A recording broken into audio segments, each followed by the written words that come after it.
Welcome to Darkverse. I'm Isaac Nightshade, your guide through the eerie, the unknown, and the stories that linger in the shadows. Now, I'm not your average storyteller. I've spent decades weaving words, creating worlds, and sharing the stories that haunt my mind. But this time, I bring you something different. Something inspired by an unexpected encounter. You see, I was recently on a holiday in a peaceful hilly area, a serene escape that I thought would give me a break from my usual routine. It was there, amid the calm and beauty of the hills, where I met a university student, whose tales of eerie roommates kept me up for days. Over 7 days, she shared stories that ranged from unsettling to downright terrifying. Stories about things that shouldn't have happened but did. As we talked, I couldn't help but jot down every single one, and here they are, stories that had been waiting for the right time and place to be told. So if you're intrigued by the stories I'm about to share, if you find comfort in the chill of the unknown, consider subscribing. Support a writer who spent years in ink and silence, and now is finally sharing what's been hiding in the dark corners of my imagination. Tonight, you're about to hear 31 chilling roommate horror stories that will stay with you long after the final word.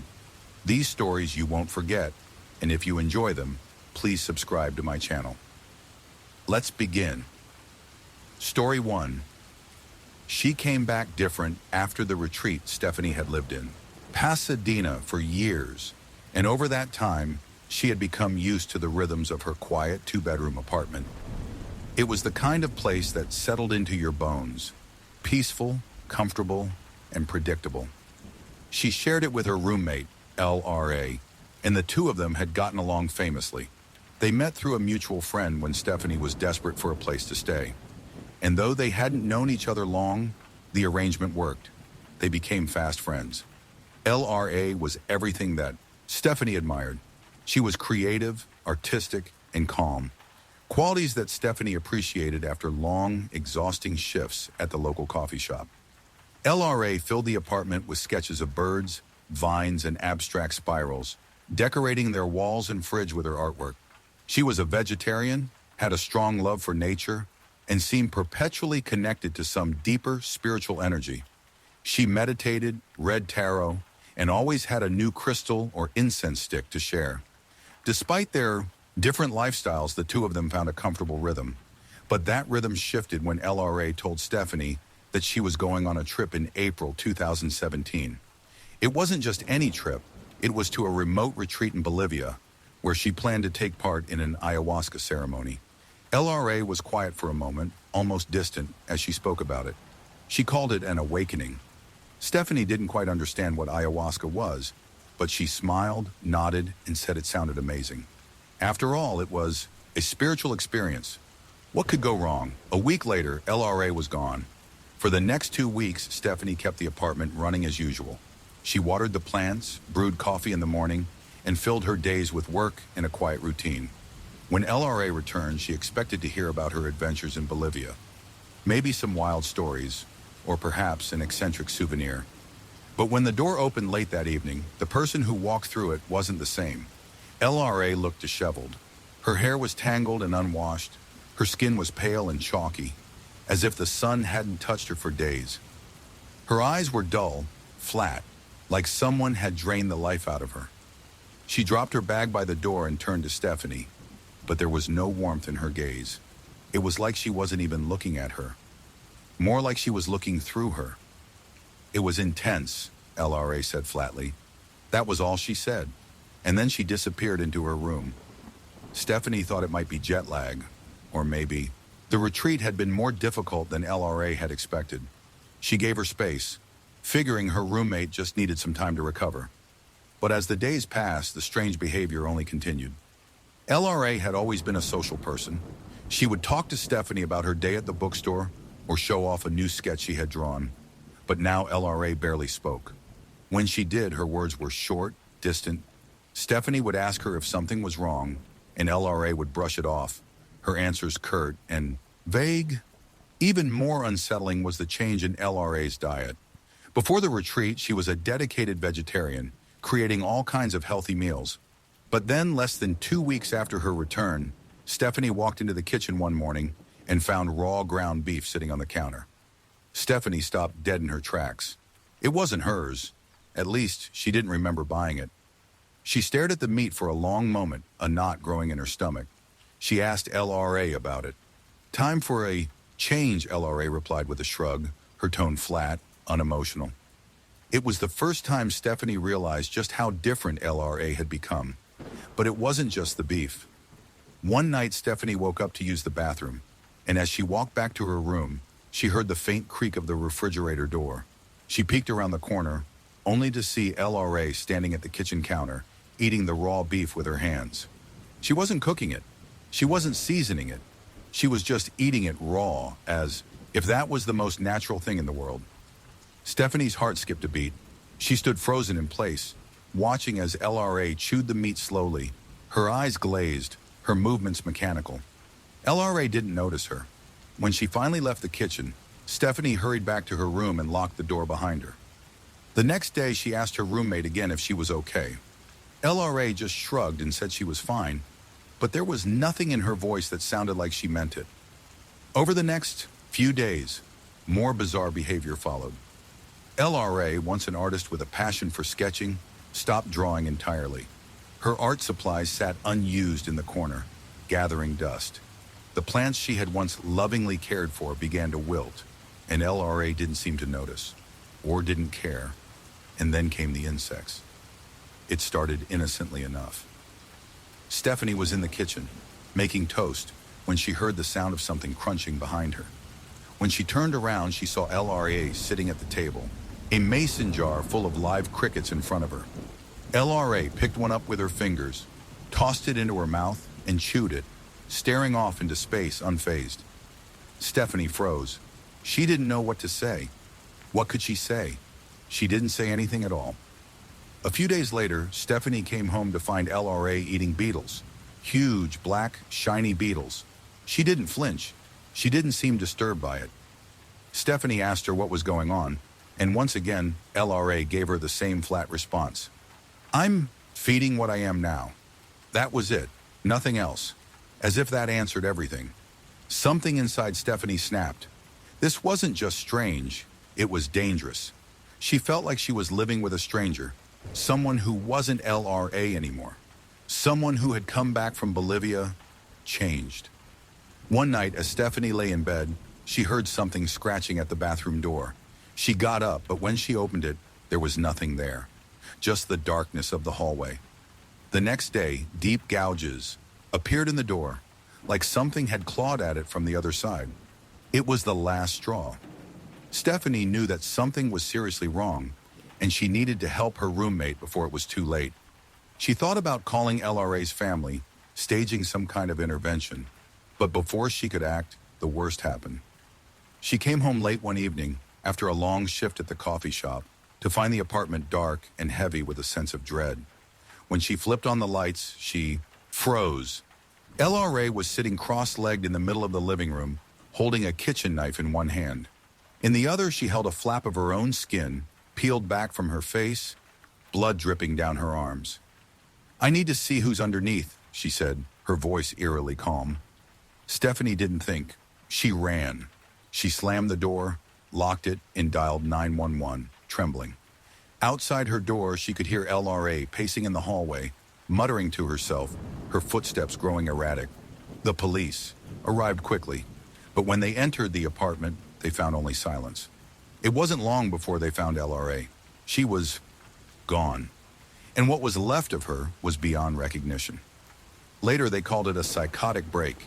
The ayahuasca, they said, had triggered something in LRA's mind that had unraveled, leaving behind only a shell of the person she once was. But that didn't explain everything. Stephanie moved out the next day, staying with a friend in a small room. But some nights, when she lies in bed, she still feels the weight of LRA's gaze, the sound of her hollow voice whispering, "See who's underneath." Story 2. The room upstairs was off limits. Athena had never been a fan of city living, but she had moved back to her childhood home after the fire. The warmth of her mother's house, the familiar creaky floors, the smell of fresh-baked cookies, and the quiet. All of it provided the comfort she needed as she picked up the pieces of her life. She'd had to leave behind her, bakery, her home, and nearly everything she had worked so hard for. But in her mom's house, she was starting fresh. After a few months, Athena began looking for a new place to start over, somewhere central enough for her bakery business, but with more room than the cramped, temporary space her mother offered. It was during one of these late-night searches, in the middle of a dreary rainstorm, that Athena found it, an apartment on Mount Vernon Street. It was a grand, historic brownstone, nestled in an elegant part of the city. Athena had known the area from her teenage years when she worked at a pizza joint near Boston Common.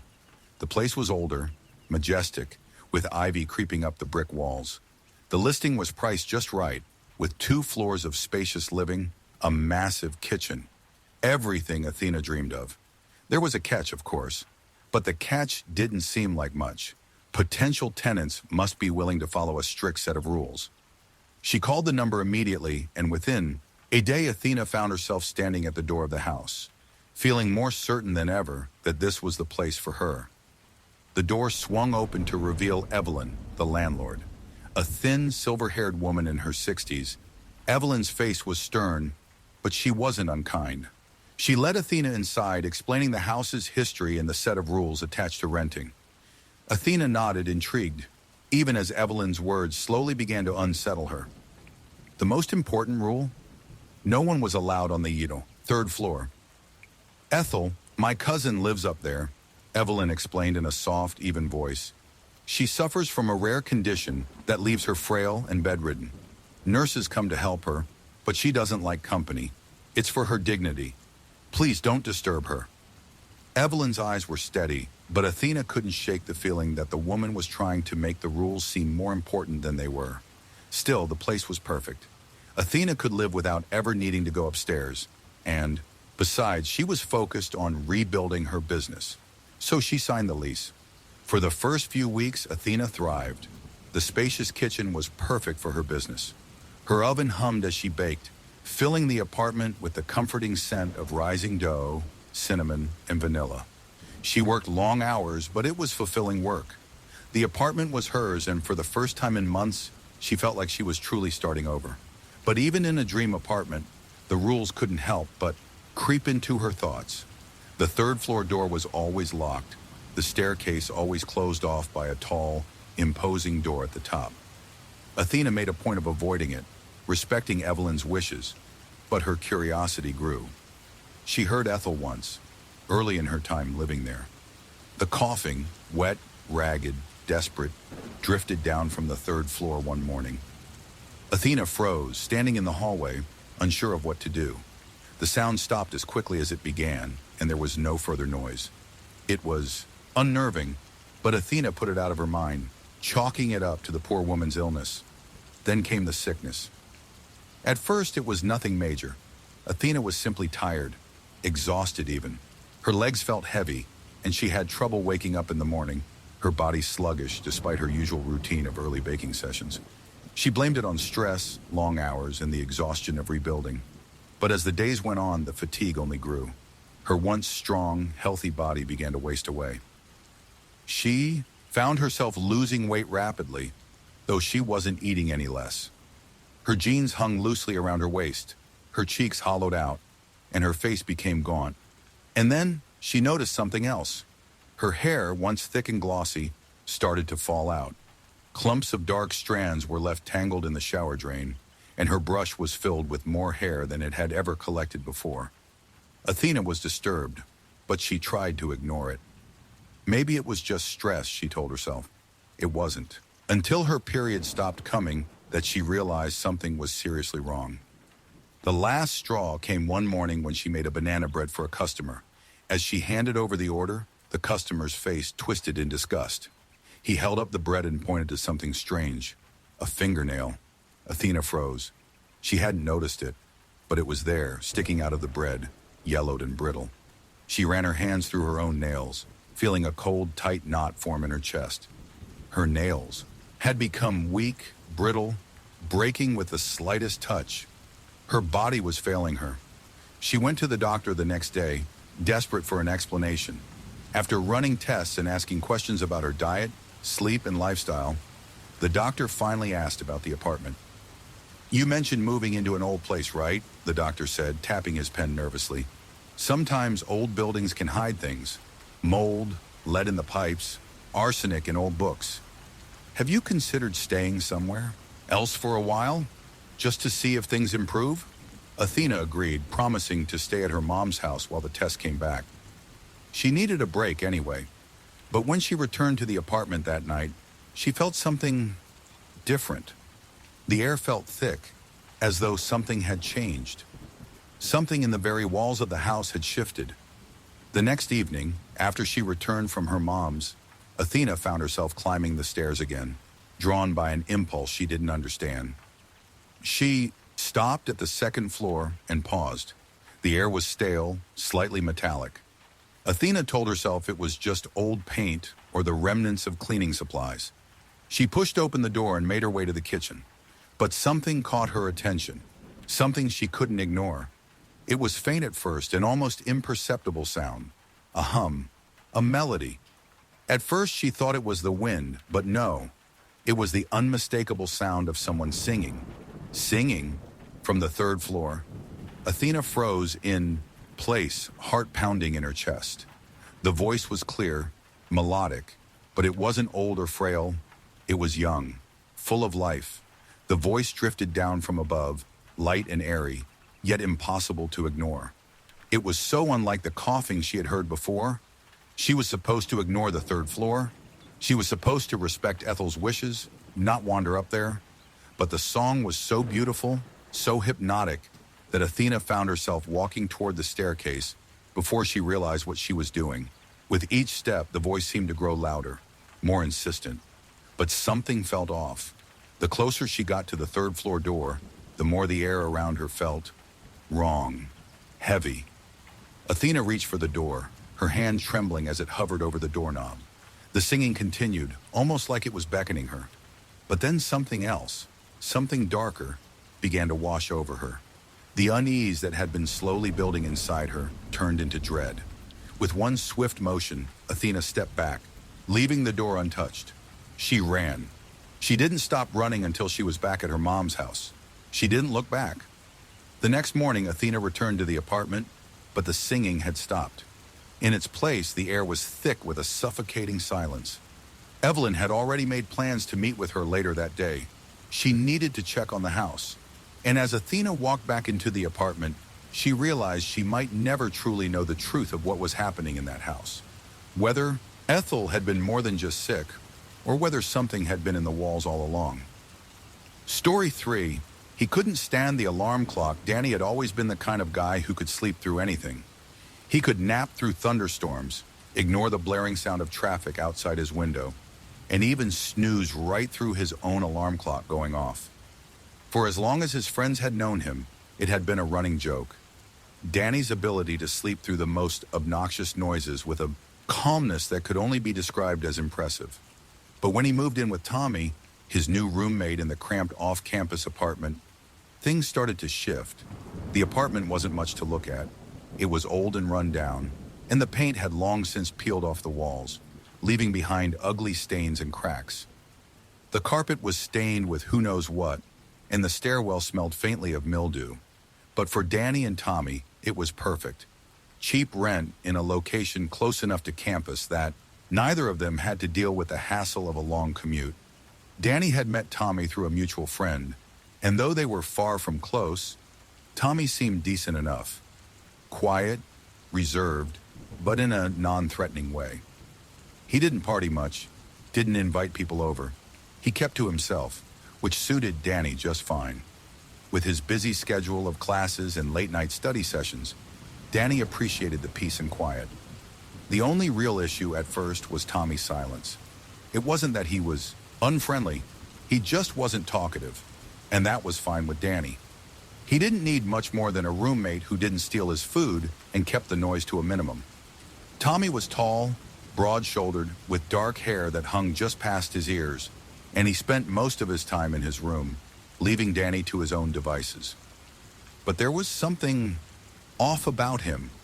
It wasn't anything Danny could put his finger on at first. Tommy never seemed angry, never seemed to have any major issues. But over time, Danny started to notice little things. Tommy would stare at the walls for long periods of time, lost in thought. He would sometimes sit in his chair, arms crossed, just watching the clock tick down. Danny didn't say anything about it. He figured it was just the way Tommy was, maybe a bit of an introvert, but nothing more than that. Things started to get weird when Danny's alarm clock started causing problems. Danny had this old iPod docking station with a built-in alarm, and he would set it every night to play his favorite heavy metal music when it went off in the morning. He'd need the loud sound to wake him up, and usually the screeching guitars and growling vocals would do the trick. But one morning, it didn't. The alarm blared as usual, but Danny didn't wake up. Instead, he lay there, sprawled across his bed, arms spread out like a starfish. He slept right through it. The music blasted in his ears, but he didn't even stir. Danny had always been a heavy sleeper, but this was different. He opened his eyes, looked around, and realized something was off. The alarm was still blaring, but Tommy hadn't reacted. In fact, Tommy wasn't in his room at all. Confused, Danny stumbled out of bed, turned off the alarm, and looked around. The apartment was quiet. Too quiet. He found Tommy standing at the hallway, his back facing him, staring at the wall as if he hadn't heard a thing. "Dude," Danny said, feeling disoriented. "You didn't hear that?" Tommy didn't move. No response. Just silence. "I told you about the alarm," Danny said, trying to joke, but the words felt hollow. "It's the only thing that'll wake me up." Tommy didn't say anything. Instead, he slowly turned his head toward Danny, and for the first time, Danny saw something that chilled him. There was no expression on Tommy's face, just blank, cold eyes. "You should turn it off," Tommy said in a low voice, his words almost a whisper. "It's too loud. It keeps me up." Danny blinked, unsure how to respond. He was used to Tommy not being a talkative guy, but this was different.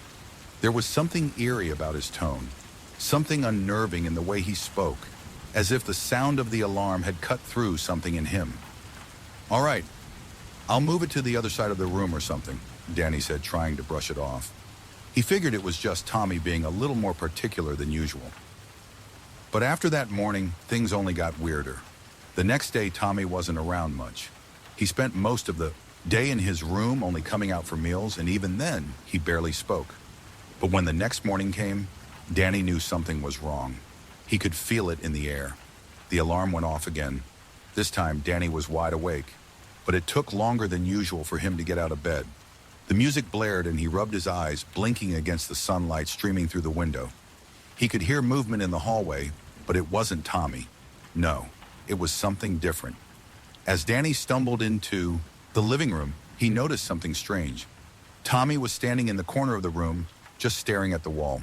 His eyes were wide open, but he wasn't blinking. His body was completely still. "Tommy!" Danny called, his voice shaky. No response. Danny took a step toward him, his heart pounding in his chest. The longer he stared at Tommy, the more he realized just how wrong the whole situation felt. Tommy's face was expressionless, blank, like a mannequin. His skin had gone pale, his lips thin and tight. "Tommy, hey, what's going on?" Still no response.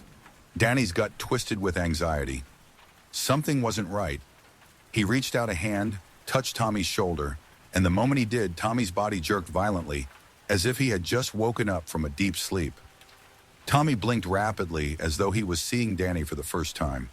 His eyes were wide and unfocused. "Why did you wake me?" Tommy asked, his voice flat, distant. "What do you mean? I've been calling your name for—" Tommy didn't respond. He turned, walked back to his room without a word, and shut the door behind him. The rest of the day passed in a blur. Danny tried to keep his distance, not wanting to provoke Tommy further, but the unease gnawed at him. Tommy had always been a little odd, but now it felt like something had snapped. There was something cold, something calculating in his behavior, and it was like a dark cloud that loomed over the apartment. Then that night, it happened again.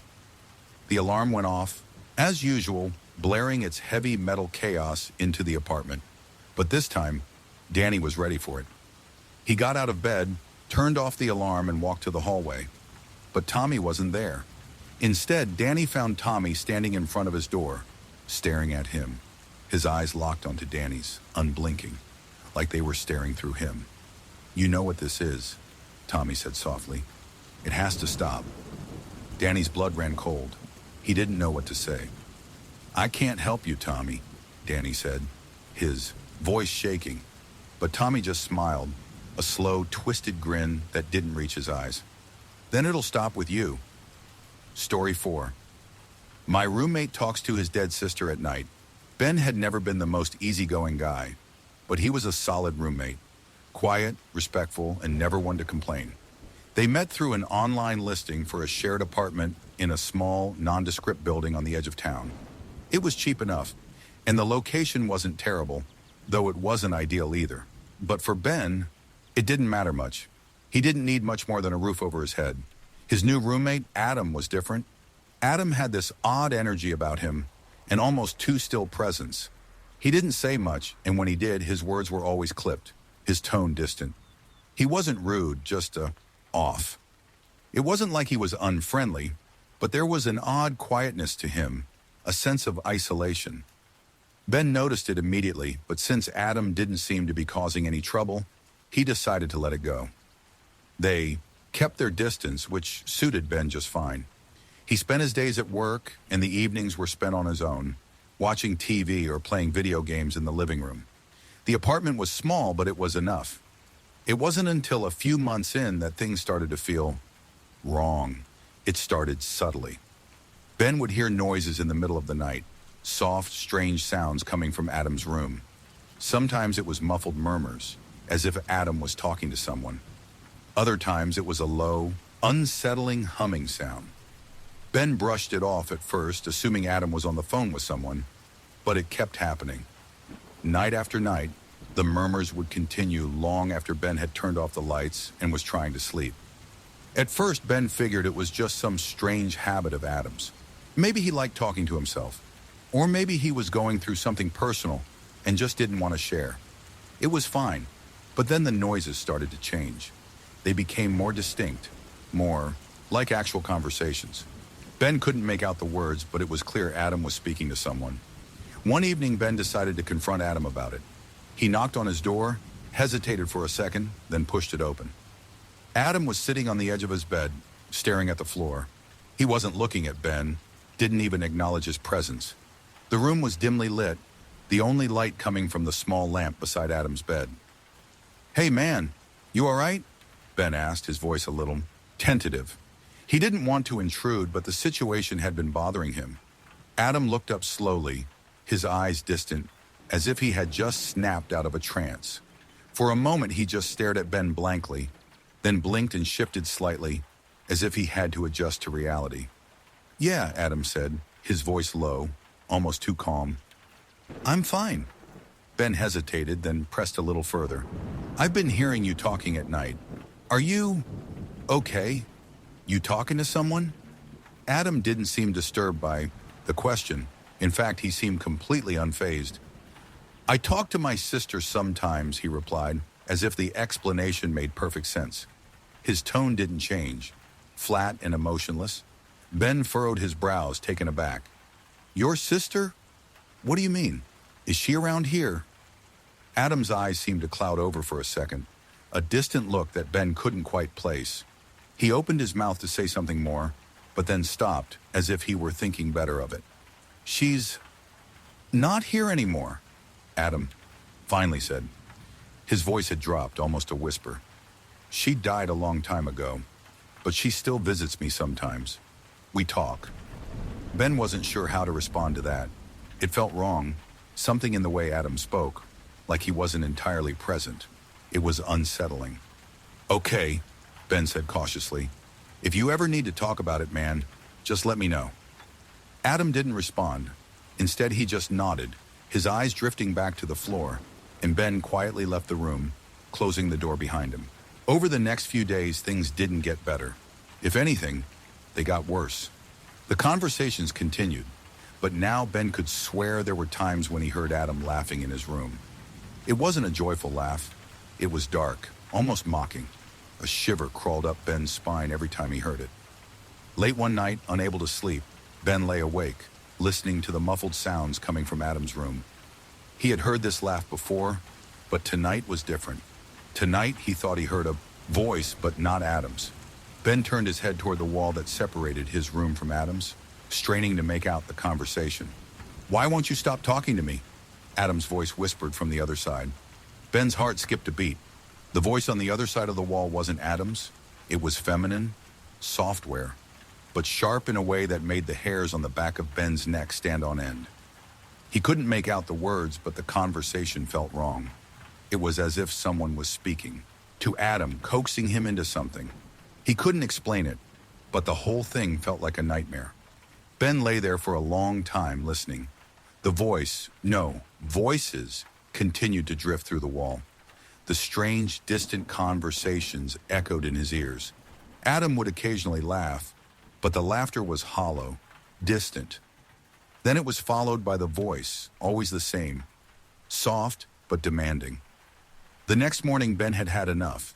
He needed to confront Adam about it again. There was something deeply wrong with what was going on. But when he opened Adam's door, he froze. The room was completely dark. The blinds were drawn shut, and the only light came from a single lamp on the bedside table, flickering in a strange, erratic pattern. Adam was sitting on the edge of the bed, staring at the wall again. His hands were clenched in his lap and his mouth moved, forming words, but there was no sound. Ben stepped inside cautiously. "Adam?" he called out. Adam's head snapped toward him, and for a moment Ben saw something that made his blood run cold. His eyes were wide, glassy, unfocused, and his lips were covered in a thin sheen of sweat. "She's still here," Adam said, his voice low and breathless. "She doesn't want me to leave her." The words didn't make sense, but the fear in Adam's eyes was undeniable. Ben didn't know what to do. He stepped forward cautiously. "Who are you talking about? Your sister?" Adam nodded, his gaze unwavering. "She's angry. She doesn't want me to go anywhere. I don't know what to do." Ben's heart raced.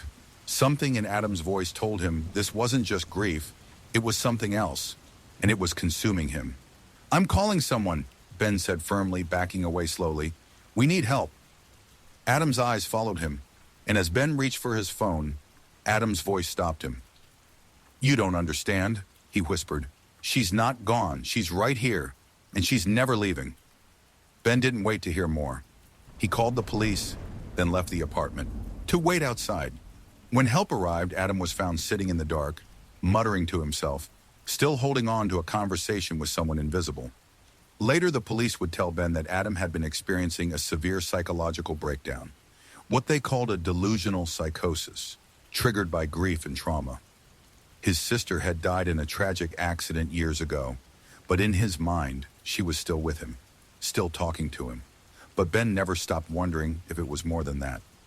Eerie never stopped hearing that voice, soft, coaxing, laughing, and as the weeks passed, the apartment never felt the same again.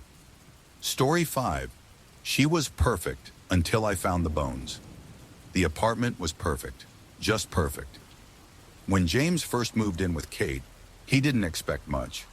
Just a decent place to live while he finished his last year of college. His last roommate had been a disaster, noisy, messy, and prone to throwing parties that never seemed to end. But Kate, she seemed to be the complete opposite. They met through an online listing, a 2-bedroom apartment in a quiet building on the outskirts of town. Kate had been living there for months already, and when she told James she was looking for someone to help with the rent, he jumped at the opportunity. Kate was friendly but not overwhelming. She kept to herself for the most part, but she was always polite when they did cross paths. The apartment was quiet, and she was the kind of person who always cleaned up after herself. Never left dishes in the sink and had a steady routine. It was a peaceful, comfortable arrangement. At first, Kate didn't strike James as anything out of the ordinary. She had a soft, calming presence. She worked from home, doing freelance graphic design, and spent her free time painting. Her work was beautiful. Small, intricate details captured in watercolors and oils, often of flowers or abstract landscapes. James was impressed, even a little envious. He had never been particularly creative, and he admired the way she poured herself into her art. Kate was the ideal roommate. There were no late-night parties, no passive-aggressive notes on the fridge. no clinking bottles after midnight. It was the kind of living situation James had dreamed of when he first moved to the city. Everything was easy until it wasn't. Things started to shift one evening when James came home from class. The apartment was eerily quiet. Normally, he'd find Kate sitting at the kitchen table, sketching in her notebook or sipping tea. But tonight, the living room was empty. There was a faint smell in the air, like something earthy, almost like dirt, but not quite. He shrugged it off. Maybe she was just busy with work. But over the next few days, things began to change. It started small. Kate stopped painting. Her sketchbooks, which used to be scattered across the coffee table or the dining room, started piling up in her room, untouched. The walls of the apartment seemed to darken in the corners, as if the colors had faded, even though the sunlight was still streaming in during the day. There was something about the way Kate moved now, slower, more deliberate, like each step was weighed down by something invisible. James noticed she started sleeping longer, and when she was awake, she seemed more withdrawn. She'd give him curt, monosyllabic answers when he asked her how her day had gone. She wasn't the same Kate anymore, but James couldn't figure out why. Then there was the smell. It came one night. When James returned from class and walked into the apartment, it hit him the second he opened the door. That strange, earthy odor was thicker now, almost overwhelming. It was as if something had died in the walls. He looked around the apartment, trying to pinpoint where it was coming from, but it seemed to be everywhere. "Kate," he called out, but there was no answer. He checked her room, but the door was locked. Normally, Kate kept it open when she was home. He knocked softly at first, then harder when he got no response. Nothing. A knot formed in his stomach. Something was wrong, but he wasn't sure what. The next day, the smell was still there, but Kate seemed normal. She was sitting at the kitchen table, working on her laptop, her eyes focused. James hesitated before speaking. "Kate," he said slowly, "there's something strange in the apartment. It smells like, well, I'm not sure, but what's going on?" Kate didn't look up. She continued typing, her fingers moving quickly across the keyboard. "It's nothing," she said, her voice flat. "It'll pass." But it didn't pass. In fact, it only grew worse. Every time James came home, the smell was stronger. It wasn't just the apartment. It seemed to follow Kate wherever she went. Her hair was limp, as though she hadn't washed it in days, and her clothes, once neat and well put together, were now rumpled, hanging off her frame like she hadn't bothered to care. It was like she was slowly fading, like she wasn't even trying to be the person she had been when they first moved in together. James tried to ignore it.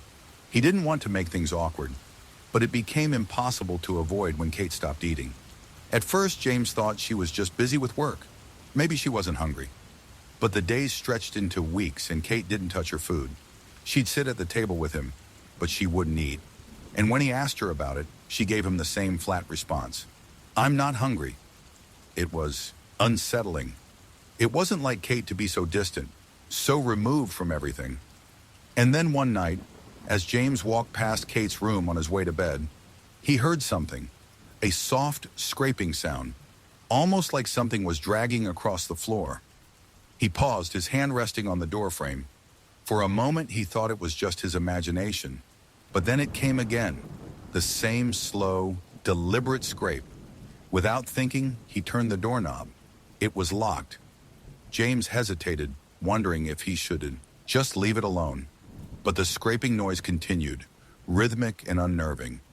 His heart pounded in his chest. Something was happening to Kate, something he couldn't explain. He couldn't take it anymore. James picked the lock. When the door finally creaked open, his stomach twisted in a way that made him want to turn and run. The room was dark, save for the faint light coming from a small desk lamp on Kate's nightstand. But it wasn't the darkness that chilled him. It was the sight of Kate, kneeling on the floor in front of her closet. She was holding something in her hands, something small and delicate. As he stepped closer, his breath caught in his throat. It was a bone. Kate didn't acknowledge him. She didn't even seem to hear him. She was staring at the bone in her hands, her fingers gently brushing over it as though it were the most precious thing in the world. "Kate," James whispered, his voice cracking. What is that? Kate finally looked up. Her face was pale, her eyes wide and empty. The faint scent of dirt and decay lingered around her. And for the first time, James realized it wasn't just in the apartment, it was in her. "They're mine," she whispered softly, her voice so faint James could barely hear her. "They're mine, from when I buried them." James froze. Burying what? Her gaze never left the bone as she whispered, "The others." His body went cold. The pit in his stomach expanded, growing deeper, more suffocating. "Kate." He couldn't find the words. The horror of it was too much. But the one thing he knew was that this was not his roommate. This was something else, something darker.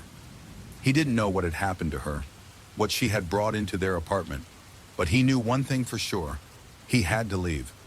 Story 6. I rented a room in a stranger's house. He never slept.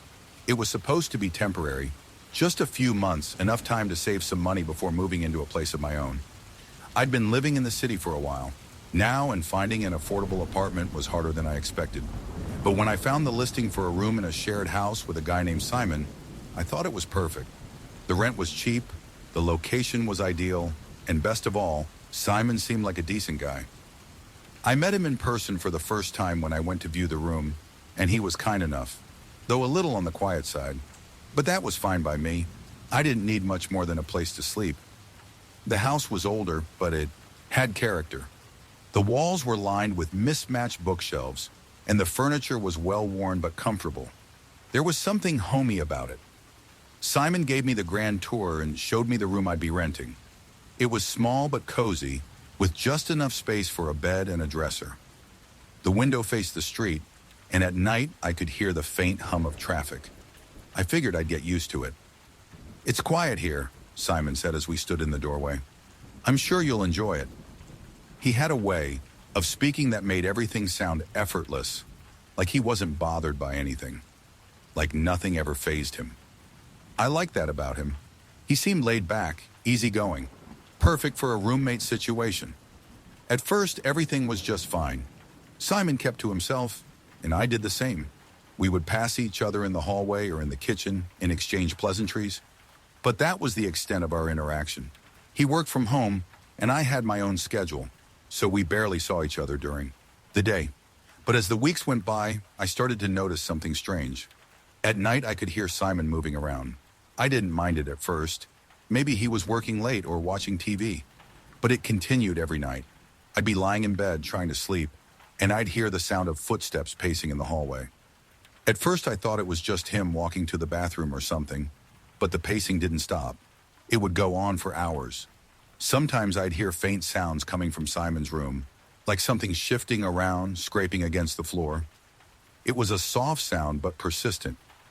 I figured maybe he had trouble sleeping, but after a while, I started to wonder if something more was going on.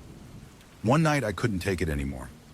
I was lying awake in bed, listening to the familiar rhythm of Simon's footsteps pacing up and down the hallway, when I finally decided to confront him. I threw on a hoodie and padded down the hallway to his room. The door was cracked open, and I could see a sliver of light coming from inside. I knocked softly. "Simon," I called out. "Everything okay?" There was a pause, and then Simon's voice came through the door, sounding distant and almost detached. "Yeah, just working." I frowned. It was nearly 2 o'clock in the morning. What kind of work required pacing back and forth all night? "You sure?" I asked. "I hear you walking around a lot. You don't sleep much?" There was a moment of silence before Simon spoke again. "I don't need sleep." His words sent a chill through me, but I tried to brush it off. "Right. Well, if you need anything, just let me know." I walked back to my room, but I couldn't shake the feeling that something was off. I lay awake for a while longer, listening to Simon's footsteps echoing in the hallway, the soft shuffle of his movements growing more erratic as the minutes dragged on. It was like he was walking in circles, trapped in some sort of restless loop. Eventually, the pacing stopped. The silence that followed was heavy, almost suffocating. The next morning, I tried to act like nothing had happened. I ran into Simon in the kitchen, and he greeted me as usual, though his eyes seemed a little too bright, a little too wide. Late night? I asked, trying to sound casual. Simon smiled, but it didn't quite reach his eyes. Yeah, I guess I got a little caught up in something. I didn't ask what. I figured if he wanted to talk, he would. But there was something in the way he said it that sent a shiver down my spine. He was always so composed, so controlled. But now there was an edge to him, a certain intensity that wasn't there before. Over the next few days, things got stranger. I started to notice that Simon's routine was off. He wasn't leaving the house during the day, but instead he would stay locked in his room, sometimes for hours at a time. And when he did come out, he looked exhausted. There were dark circles under his eyes. His clothes looked wrinkled, as though he hadn't bothered to change them in days. But what bothered me most was that he wasn't eating. Normally he'd cook meals in the evening, but lately he hadn't touched the kitchen. I'd catch him in the hallway, his eyes darting around like he was searching for something, but he never seemed to find it. It was as if he was always looking for something, but couldn't grasp it. And then there was the smell. At first I couldn't quite place it. It wasn't overpowering, but it was there, hanging in the air. A faint, musty odor, like something old and decaying. I tried to ignore it, but it grew stronger with each passing day. It was the kind of smell that seemed to cling to the walls, seeping into the corners of the apartment. One night I decided to investigate. The smell seemed to be coming from Simon's room, though he was still up and pacing. I knocked on his door again, more urgently this time. "Simon," I called out. "What's going on?" The door opened slightly and Simon's face appeared in the crack. His eyes were hollow, his skin pale, and his breath came in shallow gasps. "I don't need sleep," he repeated, his voice low and strained. "I don't need anything." I stepped back, confused and a little alarmed. "What do you mean? You're not well. You're—" Before I could finish, Simon slammed the door shut, cutting me off. The noise echoed in the hallway, and for a long moment, everything was silent. I stood there, unsure of what to do. Something wasn't right. I could feel it in my bones. The next morning, I woke up to find the apartment in complete disarray. The living room was dark, the blinds drawn tightly, and the air was thick with the same strange, musty smell. I searched the house, but Simon was nowhere to be found. His door was locked, and there was no answer when I knocked. I waited for hours, but he didn't return. I could hear soft, muffled sounds coming from his room, like something scraping against the walls. But no matter how hard I tried, I couldn't bring myself to open the door. The feeling of dread that had settled in my chest grew heavier with each passing minute. That night, the footsteps began again, slow, deliberate, pacing back and forth. But this time, they didn't stop. And this time, I didn't stay in my room. Story 7. My roommate watches me. Sleep Mark had never been much of a night owl. He was an early riser, a creature of habit, and that was how he'd lived for most of his life. But when he moved into the small, budget apartment with his new roommate, Jake, something about his routine began to change. At first it was subtle, just little things. The feeling of someone's eyes on him when he woke up in the middle of the night, or the strange sensation of being watched even when he knew no one was there. But those fleeting moments were easy to brush off. He was a little paranoid, he told himself. The apartment was small, cramped, and the walls were thin. It was only natural to feel like someone was watching sometimes. But then the incidents started to happen, more frequently. Jake was an odd roommate, to say the least. He wasn't rude, but he was distant, quiet, always lost in his thoughts. Mark didn't mind the silence at first. He didn't need much in the way of social interaction. But what bothered him were the late nights when Jake wouldn't come out of his room. The only sound coming from his space was the occasional rustle of paper or a faint murmur of a voice, always low, never loud enough to understand. Mark had asked him about it once, and Jake had simply shrugged, saying he liked to stay up late to read. It wasn't long after that when Mark began to notice the strange, disconcerting behavior. It started on the third night after he'd moved in. He woke up at around 2 a.m., groggy from sleep, and glanced over at the clock. As his eyes adjusted to the darkness, he could just make out the outline of Jake's figure standing near the edge of his bed. Frozen in place, Mark blinked a few times to clear his vision. Was he dreaming? He rubbed his eyes, but Jake was still there, standing by his bedside, motionless. "Jake?" Mark mumbled, his voice thick with sleep. Jake didn't move. He didn't speak. He just stood there, staring down at Mark with an unreadable expression on his face. Mark's pulse quickened, and he sat up, his body stiff with confusion and fear. "What are you doing?" Mark asked, his voice trembling. Jake blinked, as though snapping out of a trance.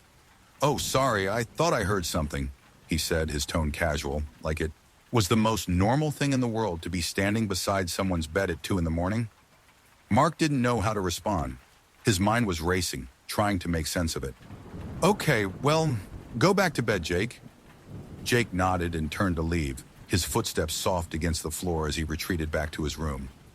Mark watched him go, his heart still pounding in his chest. He couldn't shake the feeling that something wasn't right, but he forced himself to go back to sleep, telling himself he'd just been imagining things. But the next night, it happened again. This time, Mark woke up to the same feeling, the sensation of someone standing over him. When his eyes opened, there was Jake, staring down at him once more. Only this time, Jake's face was different.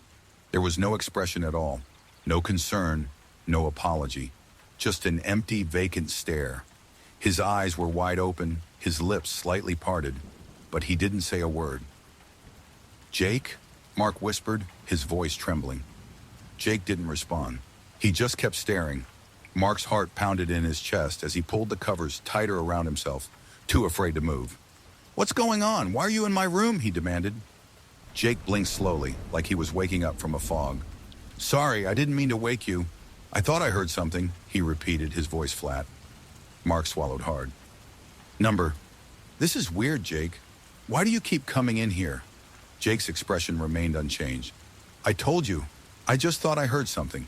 Mark's mind was racing. Something wasn't adding up, but he couldn't put his finger on it. He wanted to confront Jake about it, to demand an explanation, but there was something in the way Jake carried himself, so calm, so indifferent, that made him hesitate. It felt like Jake wasn't fully there, like he was caught in a waking dream. The following nights were worse. It wasn't just the feeling of being watched, it was the certainty. Every time Mark closed his eyes, he could feel Jake's presence in the room, lurking in the shadows. And sure enough, every night, when Mark opened his eyes, Jake would be there, standing at the edge of the bed, staring. He stopped trying to sleep through it. Instead, Mark started keeping the light on, hoping it would make a difference. But it didn't. Jake's visits continued. One night, Mark couldn't take it anymore.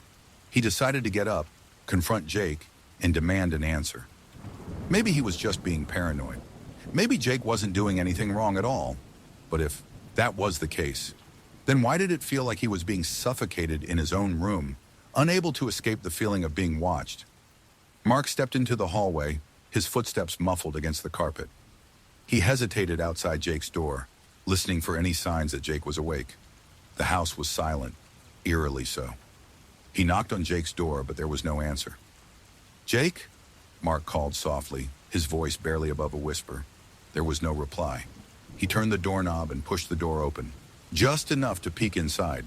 The room was dark, but Mark could make out the silhouette of Jake's figure sitting on the edge of his bed, facing the wall. "Jake?" Mark repeated, his voice firmer this time. Jake didn't turn around. He didn't move at all. He just sat there, completely still. Mark stepped inside, his heart pounding in his chest. "What's going on with you?" he asked, his voice shaking. "Why are you coming into my room every night?" Jake didn't answer. Instead, his head tilted slightly, like he was listening to something that Mark couldn't hear. Then slowly, he turned to face him. His eyes were wide open, too wide almost, and his smile was unnatural, stretched across his face like a mask. "I'm sorry, Mark," Jake said in a soft, almost melodic tone. "But you keep moving in your sleep. You keep turning away from me. I can't let that happen." Mark felt his breath catch in his throat. Something inside him snapped. He had to get out. He had to leave. But before he could take another step, Jake's voice stopped him. "Don't worry, Mark," Jake said, his smile widening. "I'll be here. All night. Watching. I won't let you escape." Story 8. She said the mirror was broken. It wasn't when Maya first moved in with Olivia. She was excited. It was a chance to get out of her small, stuffy apartment and into a much bigger space, one that didn't make her feel like she was living in a shoebox. Olivia seemed like a nice enough roommate, quiet, independent, and always polite. She kept to herself mostly, and Maya liked that. They had agreed on a simple arrangement.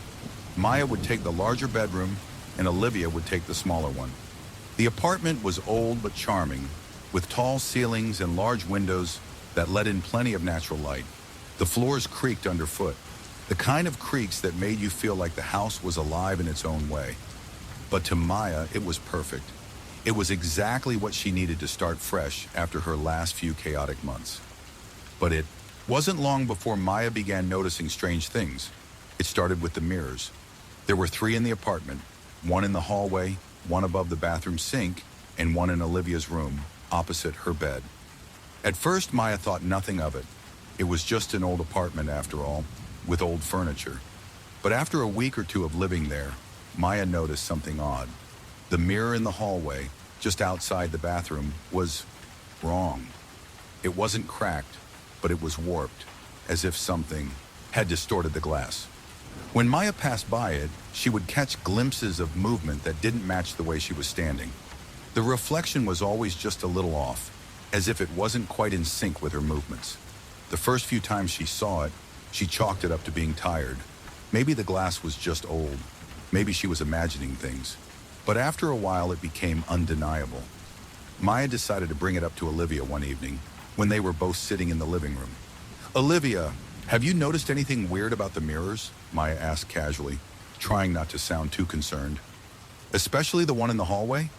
Olivia glanced at her, a small smile on her lips, but there was something in her eyes, something that seemed like a flash of fear. "The mirror?" Olivia said slowly. "Oh yeah, it's kind of warped, isn't it? I think it's just an old mirror. Nothing to worry about." Maya frowned, sensing the hesitation in Olivia's voice, but she let it go, not wanting to push. If Olivia didn't mind, then it wasn't her problem. But as the days went on, things only got worse.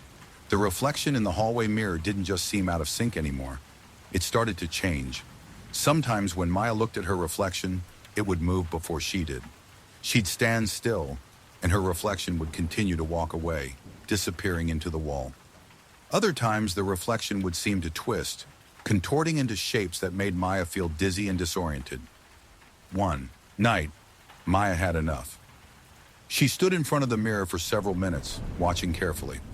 It was a little after midnight, and Olivia was already in her room. The apartment was silent, except for the hum of the refrigerator. Maya felt the cold of the glass against her fingertips as she reached out and touched the surface. She thought she'd seen something move, a dark shadow shifting just beneath the surface. Maya's heart raced, her hand trembling as she pulled away.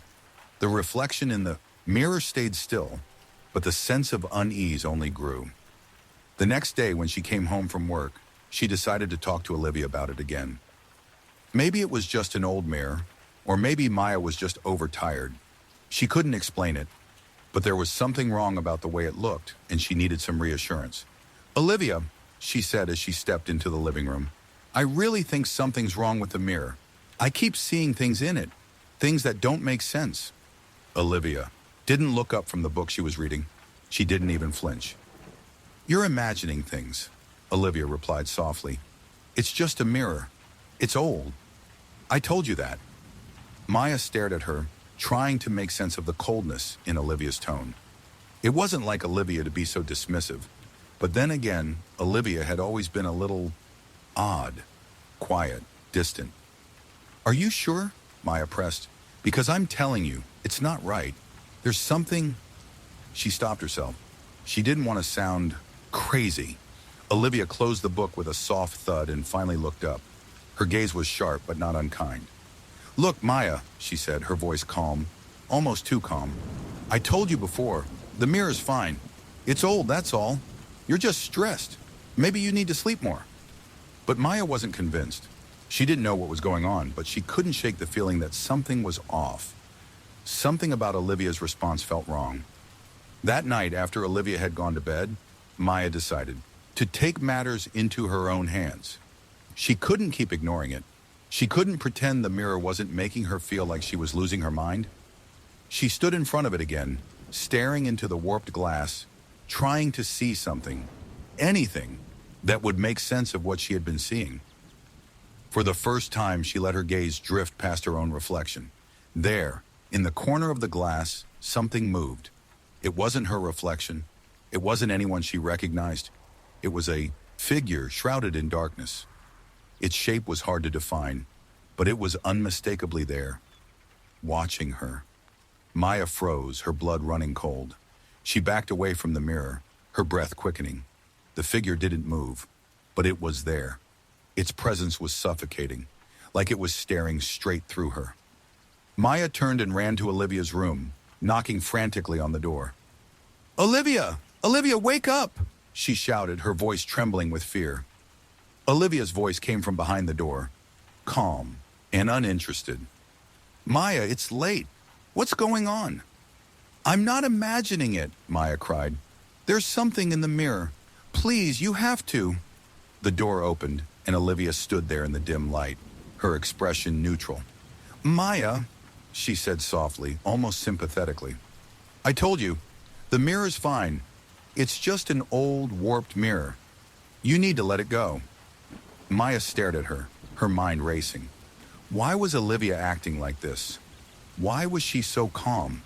Why wouldn't she just look? Olivia sighed and stepped back, holding the door open. "Come in, let's talk about this." Maya stepped inside, still shaking. She couldn't explain it, but something in Olivia's demeanor made her uneasy.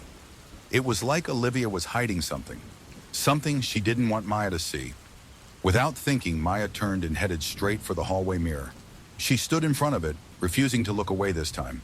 She was going to confront whatever it was, but this time it was different.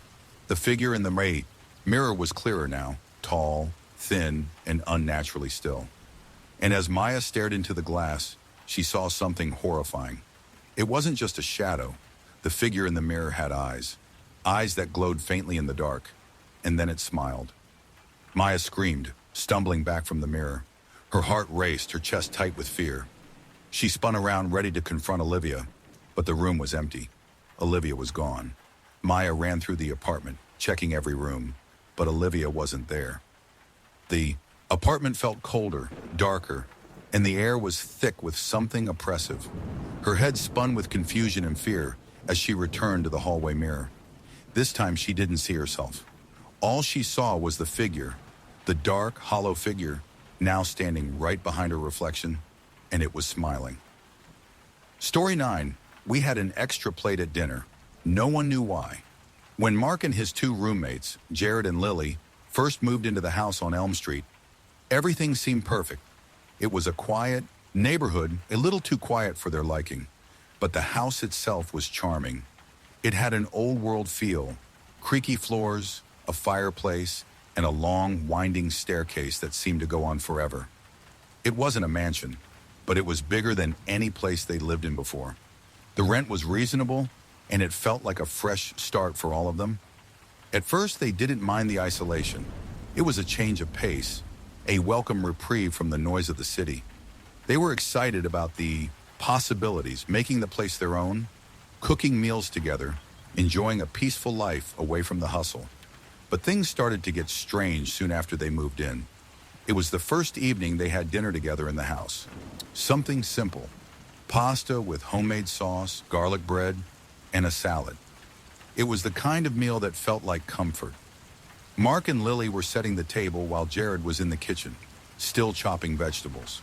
When they finished, they called out to Jared, who came into the dining room with a tray of salad in hand. He stopped short when he saw the table. 3 plates, 3 chairs. Perfectly fine, nothing unusual about it, except for the 4th plate. There was an extra place set exactly the same as the others, with a napkin folded neatly in the center, a glass of water beside it, and even silverware arranged perfectly. "Who set that up?" Jared asked, looking around at the two of them. Mark and Lily both stared at the plate, then back at each other. "Not me," Mark said, shaking his head. "I didn't do it." "I didn't do it either," Lily replied, equally confused. "We only needed 3 plates." Jared shrugged. "Maybe someone was here earlier. One of the neighbors or something?" Mark and Lily exchanged a glance, but neither one of them could recall anyone visiting. The neighbors had seemed nice enough when they'd introduced themselves, but no one had mentioned anything about dropping by for dinner. They'd just been settling in after all. Still, there it was, a perfectly set fourth plate, as if someone had expected to join them. Maybe it's just an accident, Lily said, pulling out the chair and sitting down. Let's just eat. They did. The food was good and the conversation was light. They laughed, joked, and slowly settled into their new routine. The night passed without incident, and soon they were all too tired to think much about the extra plate. But over the next few weeks, it started happening more frequently. Every time they ate dinner together, there was always one extra plate. No matter how many times they removed it or tried to ignore it, it always showed up again. And it wasn't just a plate, it was always perfectly arranged, as if someone had been there to set the table before they arrived. One evening, as Mark stood in the kitchen, chopping vegetables for dinner, he could feel it again, the weight of being watched. He turned around and froze. There, standing in the doorway, was a tall figure. At least he thought it was a figure. It was dark, its edges blurred like it didn't belong in the world they inhabited. The figure wasn't solid, more like a shadow that was just too real to be a shadow. Mark blinked and it was gone. He rubbed his eyes and turned back to the counter, feeling unsettled. It was probably just the stress of moving in, he thought, or maybe he was just tired. But then, as if to prove that his mind wasn't playing tricks on him, he walked into the dining room to find the fourth plate, waiting just as it always was. This time, he stood there for a moment, staring at it, trying to make sense of it. He'd been in the house for weeks now, and it had never felt wrong before. But now it felt like something was watching him, waiting. He could feel it in the air, thick and heavy, pressing down on his chest. "Jared!" he called out. "Lily!" They both came rushing in, the confusion mirrored on their faces as they looked at the table. "What's going on?" Jared asked, his voice low, but there was a hint of fear creeping in. Mark swallowed, shaking his head. "I don't know. It's the plate. The fourth one. It's always here." Lily glanced at the door to the kitchen, then at Mark, and then back to the plate. Her voice was almost a whisper when she spoke. "What if it's someone we don't know? Maybe a neighbor or a friend of the landlord or something?" But even as she said it, they all knew it wasn't possible. The extra plate had been appearing every single night, like it was waiting for them. And the feeling that something wasn't right only grew stronger with each passing day. The next night, they all stayed up late, waiting. They sat in the living room, trying to stay busy, but every few minutes, one of them would glance at the dining table. The fourth plate sat there, gleaming under the dim light, as if it was beckoning them. "I'll stay in the kitchen," Mark volunteered, standing up from the couch. "I'll watch. If I see anything, I'll come back to get you." Jared and Lily nodded, both looking uneasy, but neither one of them was willing to admit that they too felt the strange pull of the table. Mark went into the kitchen, standing near the window with a clear view of the dining room. He waited and waited. The minutes ticked by, slow and agonizing. Then it happened. The fourth plate slid across the table, moving by itself. At first, Mark thought it was a trick of the light, some optical illusion caused by the flickering overhead bulb. But when the plate slid again, this time just a little further, he felt his breath catch in his throat. The hairs on his arms stood up. The plate slid again, closer to the edge of the table. Mark's legs trembled as he approached the dining room. His heart pounded in his chest. "Lily! Jared!" he shouted, but his voice sounded distant, as if it had been stolen by the house itself. But when they came rushing into the dining room, the plate was perfectly still, as though nothing had happened. Jared looked at Mark, then the table, and then back to Mark. What was that?" Mark's mouth was dry as he stared at the fourth plate, now perfectly still in its usual place. It was as if it was mocking him, daring him to make sense of it. "I saw it move. It was sliding across the table by itself." Lily crossed her arms over her chest. No, that doesn't make sense. We've been seeing things, feeling things. But this isn't real."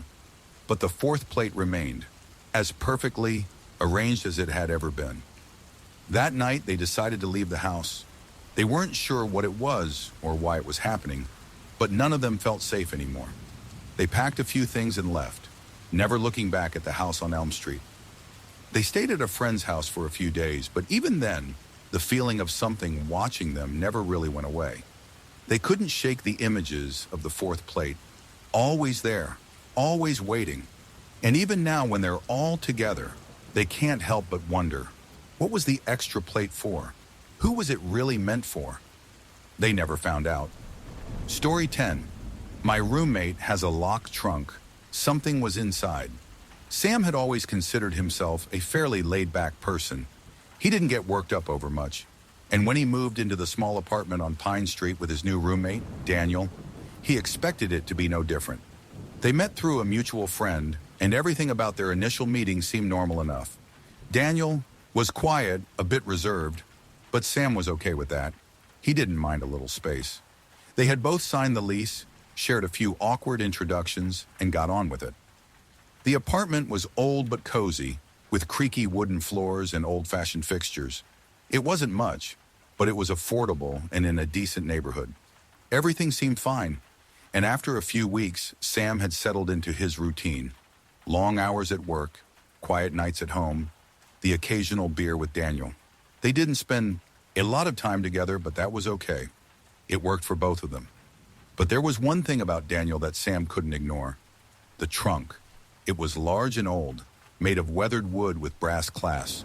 It sat in the corner of Daniel's room, tucked away like an afterthought, always closed and locked. Sam had seen it the first time he'd helped Daniel move in. It looked out of place in the otherwise neat and modern apartment, like something from a different time. But what bothered Sam wasn't the trunk itself. It was the way Daniel always reacted when it came up in conversation. Every time Sam mentioned it, Daniel would go quiet.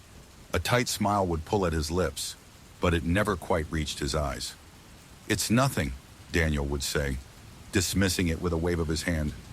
"Just some old stuff. I'll take care of it later." Sam never pressed him on it. He was a firm believer in minding his own business. But as the weeks passed, something about the trunk began to gnaw at him. Sure, it wasn't just the way Daniel acted when it was mentioned. It was the feeling that crept over him every time he walked past the room.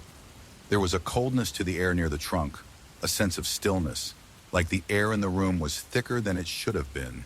Sam couldn't explain it, but it felt as though the trunk was waiting, like it was alive in some strange way. One night after a long shift at work, Sam came home to find the apartment unusually quiet. He figured Daniel was probably out, as he often was, but something felt off. He had just finished a quick dinner and was about to settle in with a book when he heard it, the faint sound of scraping. It came from Daniel's room. Sam froze, his book forgotten in his lap.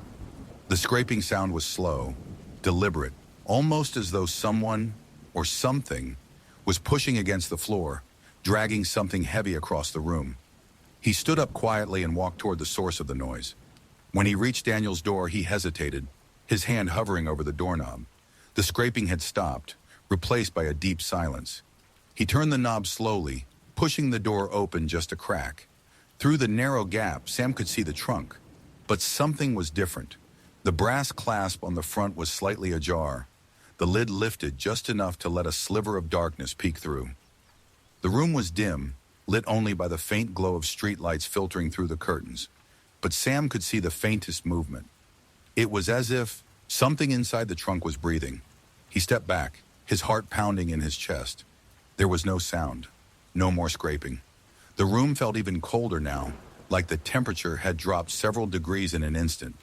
He wanted to go inside, to confront Daniel, but the fear that had built up in his chest kept him frozen.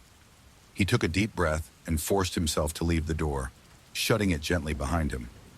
That night he couldn't sleep, his mind racing with 1,000 thoughts. What was in the trunk? Why did Daniel act so strangely around it? And what had he heard just now? The next morning, Sam was determined to get to the bottom of it. "Daniel," he said as casually as he could, trying to keep his voice steady, "you're acting kind of funny about that trunk.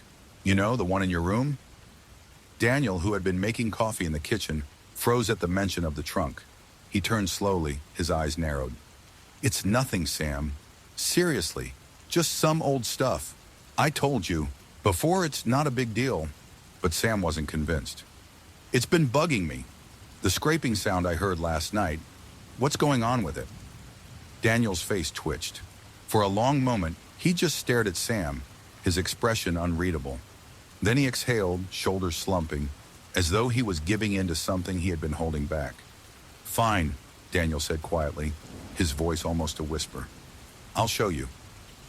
He led Sam to his room, and for the first time, Daniel unlocked the trunk, his hands shaking slightly as he worked the brass clasp.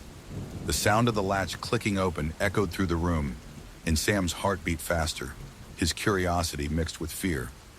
Daniel slowly lifted the lid, and Sam couldn't stop himself from leaning forward, his eyes fixated on whatever was inside. The trunk was empty, or at least that's what it seemed at first glance. It was filled with dusty old clothes, sheets, and boxes of old papers. Nothing unusual. But then Sam saw it.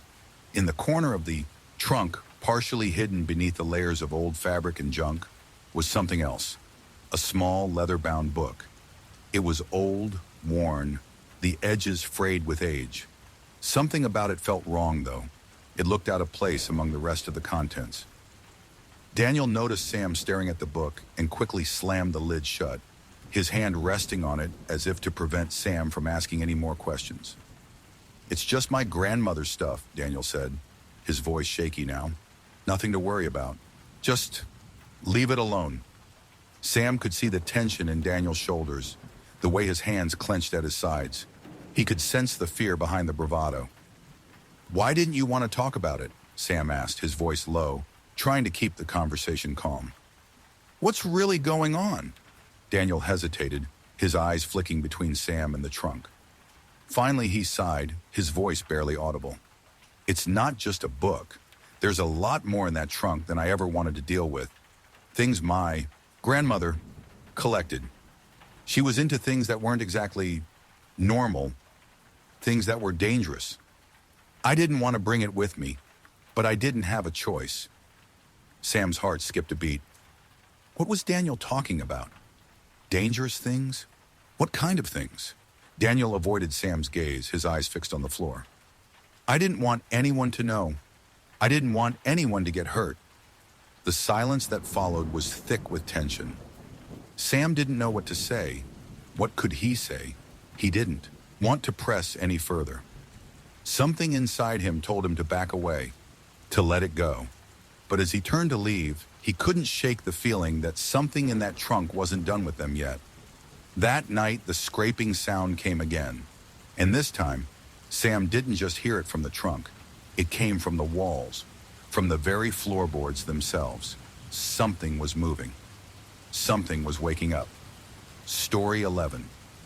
The Whispers from Under the Floorboards. It had seemed like such a good idea at the time. When Emily moved into the house on Willow Lane, it was everything she had hoped for. Spacious, quiet, and nestled at the edge of a sleepy little town. She had been living in cramped apartments for the last few years, but now with a bit of savings from her new job as a freelance editor, she had managed to rent this charming two-story home. The house was old, older than she had expected, but that was part of the appeal. The creaking floors, the drafty windows, the beautiful old fireplace in the living room. All of it gave the house character. Emily loved the way the place felt warm and lived in, even if the previous owners hadn't maintained it well. The garden needed work, the walls needed a fresh coat of paint, and the floors had their fair share of scratches and dents. But Emily was excited to start fixing it up. Her first night in the house was calm. She unpacked a few boxes, made herself a simple dinner, and settled in for the night. The house was eerily quiet, save for the occasional distant creak or groan of the old floorboards. Emily wasn't bothered by it. In fact, she found it soothing. The silence was something she hadn't realized she missed. That was until the second night. Around midnight, as she was getting ready for bed, she heard it. The faintest sound, almost too soft to be real. It was coming from the floorboards, a soft scratching, like something small was moving underneath them. At first, Emily dismissed it. It was an old house, after all. Maybe it was the house settling or the pipes groaning. She tried to ignore it and crawled into bed. But the noise persisted, a light scratching that almost sounded like whispering, like someone or something was trying to get out. She sat up in bed, heart pounding, as the sound grew louder. It wasn't just under the floor anymore. It was coming from the walls too, a faint rustling, as though something was crawling through the beams. It took everything Emily had to get out of bed and walk to the living room, where the sound was coming from the hardest. She stood in the middle of the room, trying to listen carefully, but the noise seemed to come from every direction, surrounding her like an invisible force. She felt ridiculous. There had to be a logical explanation. Maybe it was an animal. Mice, maybe? The thought of rodents skittering around her house made her stomach turn. But it would make sense. Mice could crawl through the walls and floorboards. Still, the idea of something whispering unnerved. Her! The sound stopped just as suddenly as it had started. Emily stood frozen in place for what felt like hours, waiting for the scratching to return. When it didn't, she finally went back to bed, pulling the covers tightly around her and trying to ignore the creeping feeling in her chest. The next morning, Emily couldn't shake the feeling that the house wasn't as quiet as it seemed. The scratches, the rustling, it was all too real. She went to work, trying to distract herself, but when she returned that evening, the unsettling feeling was still there, hovering just beneath the surface. She decided to investigate. The next day, Emily spent her lunch break looking up the history of the house. She found a few old newspaper articles and records about the property, but nothing particularly strange stood out. The house had been built in the late 1800s, and the previous owners had moved out about a year ago. There was no mention of anything paranormal, no reports of strange occurrences. But as she scrolled through the old documents, one name caught her eye. The original owners of the house, a couple named the Hendersons, had lived there for decades. But the record didn't end with them. There was an additional note at the bottom of the page, an odd, cryptic line that made her blood run cold. The Hendersons' son, Andrew, went missing under mysterious circumstances in 1922. His disappearance was never explained. Emily's hand trembled as she closed the laptop. The missing son. She felt the weight of that sentence pressing down on her chest. Was this just a coincidence, or was something more sinister tied to the house? That night, she decided to investigate the floorboards herself. Armed with a flashlight and a crowbar, Emily pried open a section of the old wooden floor in the corner of the living room, where the scratching had seemed the loudest. The wood was brittle, and the boards came up with a loud creak. But there was something strange about what she found beneath. The hole she opened was shallow, but when she shone the flashlight inside, her stomach churned. There, buried beneath the floorboards, were scraps of old, torn fabric, rusted nails, and bones. Tiny bones. Emily recoiled in shock. There was no way. She hadn't expected to find anything. Definitely not bones. But the evidence was undeniable. The bones looked old, buried long ago, and yet there was something about them that seemed too recent. She couldn't explain it, but the pit in her stomach deepened. She quickly covered the hole again, her hands trembling as she pushed the boards back into place. The scratching began almost immediately, louder than ever before. She could hear it now, whispering voices. Panicked, Emily ran to the front door, flinging it open in search of fresh air, but the whispering didn't stop. It filled her ears, echoing through the walls, seeping into her mind. It was growing louder, sharper, like it was right behind her. Get out, leave. She shouldn't have stayed. The voice was clear now, like a low murmur, but its urgency was undeniable. Emily's heart raced as she backed away from the door, and that's when she saw it. An outline in the hallway, faint but unmistakable. A shadow, a figure, tall and thin, standing motionless by the stairs. "Who's there?" Emily cried out, her voice breaking. She reached for her phone to call the police, but when she looked back, the figure was gone. She didn't wait to see if it would reappear. She ran out of the house, her legs feeling like lead as she sprinted down the street. She didn't stop until she reached the neighbor's house, breathless and shaking. The neighbor, an older woman named Mrs. Clarkson, Listen quietly as Emily explained what had happened. "You've found it," Mrs. Clarkson said softly, her voice filled with a quiet dread. "The house has been waiting for someone. The Henderson boy, the one who disappeared. His spirit never left. It's been trapped in the house ever since, but it never bothered anyone until now." Emily's eyes widened. "What do you mean?" Mrs. Clarkson lowered her voice. "That boy wasn't just missing. He was taken. His body was buried under the floorboards, but no one ever found it. His spirit is angry, and now he wants you to leave." Emily didn't wait for more. She ran back to the house, grabbing only the essentials, and left in the dead of night. As she looked back one last time, she could have sworn she saw a dark shape behind the window, a figure watching. Her. The whispers began again, but this time they were distant, like a memory fading into the night. Story 12. The Unseen Roommate. Jordan never expected much from his new living situation.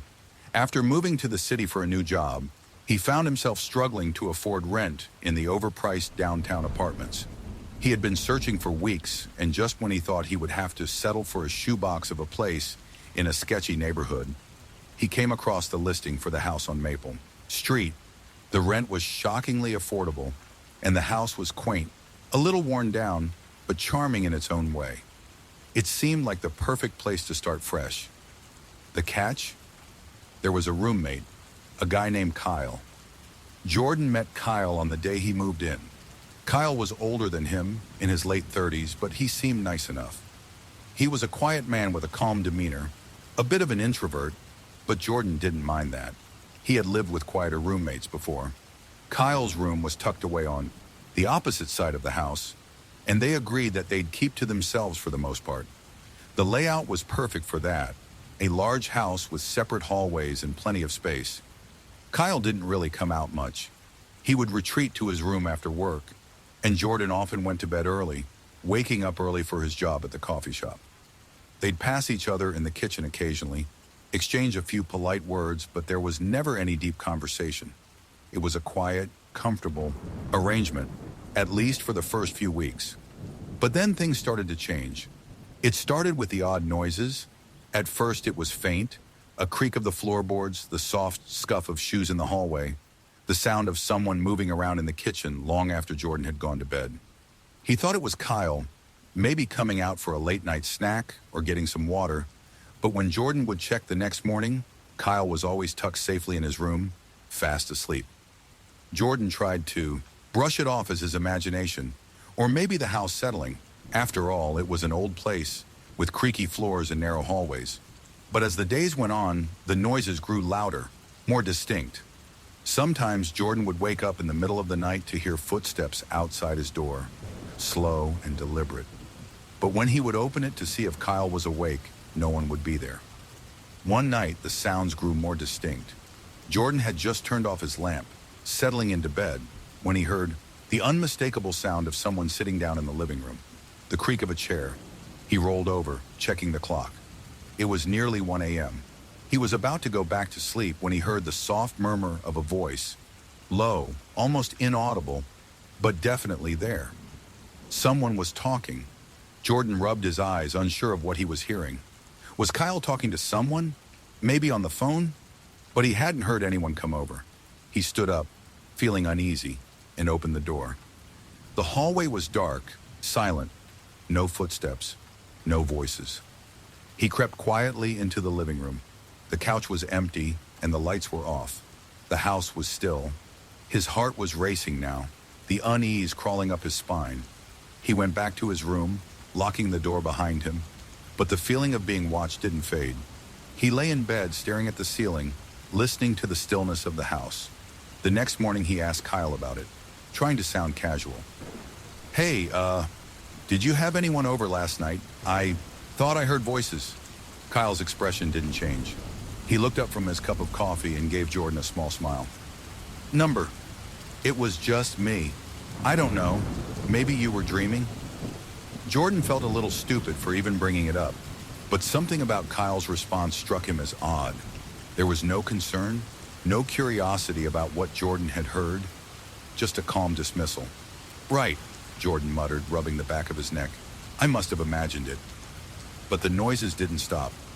Every night, Jordan would hear them. Footsteps, murmurs, the soft creak of a chair being rocked back and forth.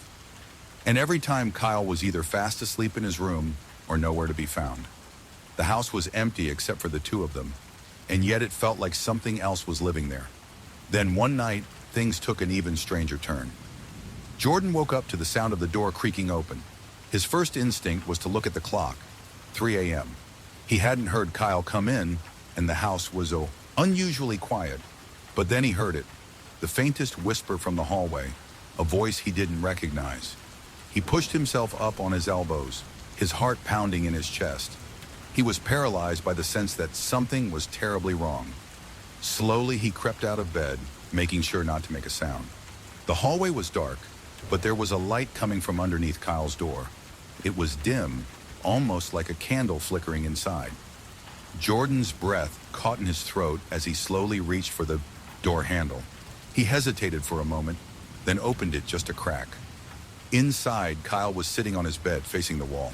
The faint light was coming from the small lamp beside him, but Kyle wasn't looking at it. His eyes were unfocused, staring into the shadows of his room. And that's when Jordan heard it, the voice, louder now, whispering from the dark corner of the room. Kyle, Jordan asked, his voice barely above a whisper. Kyle didn't turn to face him. He didn't acknowledge Jordan at all. He just sat there, his mouth moving as though he were speaking to someone who wasn't there. Jordan felt his stomach drop. He took a step forward, but before he could say anything more, Kyle spoke, his voice low, barely audible. Don't go. Jordan froze, the blood draining from his face. There was no one else in the room, no one else who could have been speaking. And yet, it wasn't Kyle's voice that had whispered the words. It was someone else's, someone far older. The air in the room suddenly felt thick, oppressive, like the very walls were closing in. The shadows in the corners of the room seemed to shift, as though something was moving in them. Kyle, what's going on? Jordan demanded, his voice trembling. Who are you talking to? Kyle didn't respond. Instead, he continued to mutter under his breath, his face pale, his hands clenched at his sides. Jordan backed away slowly, terrified. He didn't know what was happening, but it felt like the house was no longer just a house. It was something else, something that lived in the walls, in the very floorboards. He didn't sleep that night, and the next morning when he woke up, Kyle was gone. His room was empty, his bed untouched, and the house was silent. No footsteps, no whispers, just the eerie stillness of an empty home. Jordan never saw Kyle again. When he finally moved out of the house, he left the key under the mat and never looked back. But as he walked down the street for the last time, he couldn't shake the feeling that someone was still watching him, that someone was still in the house. And maybe, just maybe, they were still waiting. Story 13. The room behind the bookshelf. Tess had been looking for the perfect apartment for months. After the breakup, she needed a fresh start, a place that would be hers and hers alone. She found it in a small, quiet building at the end of Oakwood Avenue. A 4-story walk-up that didn't look like much from the outside, but inside it was charming. High ceilings, wide, windows and original hardwood floors. It was the kind of place that felt like it had history, and Tess loved it the moment she stepped inside. The landlord, an older man named Mr. Finley, was friendly and didn't ask too many questions. The rent was affordable, and that was all Tess cared about. When she moved in, she was excited. She spent the first few days settling in, arranging her bookshelves, unpacking boxes, and painting the walls. Everything felt perfect. She had a view of the street, below a small kitchen where she could try out new recipes and a cozy bedroom. But the apartment was peculiar in one regard. It had a room behind the bookshelves. At first, Tess thought she had simply missed it when she did her initial walkthrough of the apartment. But the more she explored, the more she realized something wasn't right. There was a small section of the living room, tucked away near the back wall, where the bookshelf stood, lined with dusty old books. It wasn't an unusual bookshelf, just a few shelves filled with what appeared to be the previous tenant's old novels. But when Tess had tried to pull it away from the wall to clean behind it, she found it stuck. There was no way to move it. Curious, Tess began to poke around. The space behind the shelf was too narrow to fit through, but there was something odd about the way the bookshelf was positioned. It didn't quite line up with the wall, as if something was blocking it from moving. She spent several days thinking about it until one evening, she finally decided to get to the bottom of it. Armed with a flashlight and a bit of determination, Tess pried at the shelf, trying to get it to budge. She knew it wasn't normal. There had to be something hidden behind it. After a few sharp tugs, she heard a faint click. The bookshelf slid a few inches forward. Tess's heart raced. She pulled harder, the sound of creaking wood reverberating through the apartment. Finally, the bookshelf gave way, and Tess stood there, staring at the wall behind it. But it wasn't just a wall. There was a door, a small wooden door, completely hidden by the bookshelf, its edges worn from years of neglect. Tess stood frozen for a moment, wondering if she should open it. What could be behind it? Another part of the apartment? A storage space? She had no idea, but her curiosity won out. With trembling hands, she gripped the door handle and turned it. The door creaked open with a long, drawn-out moan, revealing a small, dark room. It was pitch black inside, the air heavy with dust and the scent of something old, something forgotten. Tess stepped inside, shining the flashlight around the room. The walls were covered in peeling wallpaper, and there was a heavy layer of dust on the floor. But it wasn't the dust that caught her attention. It was the objects that littered the room. Old furniture, abandoned bookshelves, a few pieces of clothing strewn across the floor. But there was something odd about the room, something unsettling. In the far corner of the room was a small iron bed, its sheets disheveled as though someone had recently slept there. But there were no signs of life, no footprints in the dust, no sign that anyone had used the room in years. As Tess moved deeper into the room, she noticed something else. A small table in the center of the floor had a peculiar arrangement on top of it. A collection of old photographs, all black and white, all faded and yellowed with age. The people in the pictures were unfamiliar, their faces serious, their eyes staring straight into the camera. They seemed unsettling. Their expressions felt too intense, too knowing. She reached out to pick one up, her fingers brushing against the glass. As she did, she felt a chill sweep through the room. The temperature seemed to drop suddenly, and Tess shivered, feeling goosebumps rise along her arms. Suddenly, she felt a presence, a soft pressure on her back, like someone was standing just behind her. Her heart skipped a beat, and she quickly spun around, but there was nothing there. Just the room, the quiet, dark room. Tess swallowed hard, feeling her pulse quicken. She couldn't shake the feeling that she wasn't alone in the room, that something or someone was watching her. She stepped back toward the door, but when she reached for the handle, it wouldn't budge. It was stuck. The door was jammed shut, refusing to open no matter how hard she pulled. Panicked, Tess backed away from the door, trying to force it open, but it wouldn't move. The air in the room felt thick now, suffocating. She could hear faint whispers, low voices murmuring in a language she couldn't understand. They seemed to come from all around her, echoing in the small, claustrophobic space. The photographs on the table shifted, as if someone had just bumped into them, and Tess let out a scream, backing away from the table. That's when she noticed something even more unsettling. The bed, once empty, was now occupied. The figure lying in the bed was obscured by shadows, but Tess could see the outline of a body, motionless under the covers. She couldn't make out the details of the face, but she didn't need to. The figure was not supposed to be there. The whispers grew louder, more frantic, and Tess felt something cold brush against her skin. She spun around, but no one was there. The room seemed to close in around her, the walls growing tighter, pressing against her. The temperature dropped even further, and Tess's breath began to fog in front of her face. That's when she heard it, a voice clear as day, right next to her ear. "Get out!" Tess froze, her heart pounding in her chest. She whipped around, but there was no one there. The figure on the bed remained still, and the whispers grew more intense, swirling around her like a whirlwind. She had to get out. With one final desperate yank, she pulled at the door, and it gave way, slamming open with a loud crash. Tess didn't hesitate. She ran out of the room, slamming the door behind her, her breath coming in short gasps as she backed away. The room behind the bookshelf was now completely dark, and when Tess tried to step back into the living room, she froze. There, standing at the foot of the staircase, was a figure. It was Kyle. But something was wrong. His face was pale, his eyes hollow, and his body seemed unnaturally still. He didn't move as Tess stepped toward him, her feet heavy with dread. "Kyle?" she whispered, her voice trembling. He didn't respond. But as Tess reached for the light switch, the figure in front of her shifted. It was gone. Story 14. The roommate who never left it. Had been a week since Anna had moved into the apartment on Cherry Street. She was excited, having just graduated college and finally landing a job in the city. The apartment was a bit of a stretch financially, but she had made it work, finding a roommate named Lucas through a mutual friend. The rent was split evenly, and Lucas seemed like a decent guy. Quiet, clean, and respectful. Anna couldn't ask for much more in a roommate.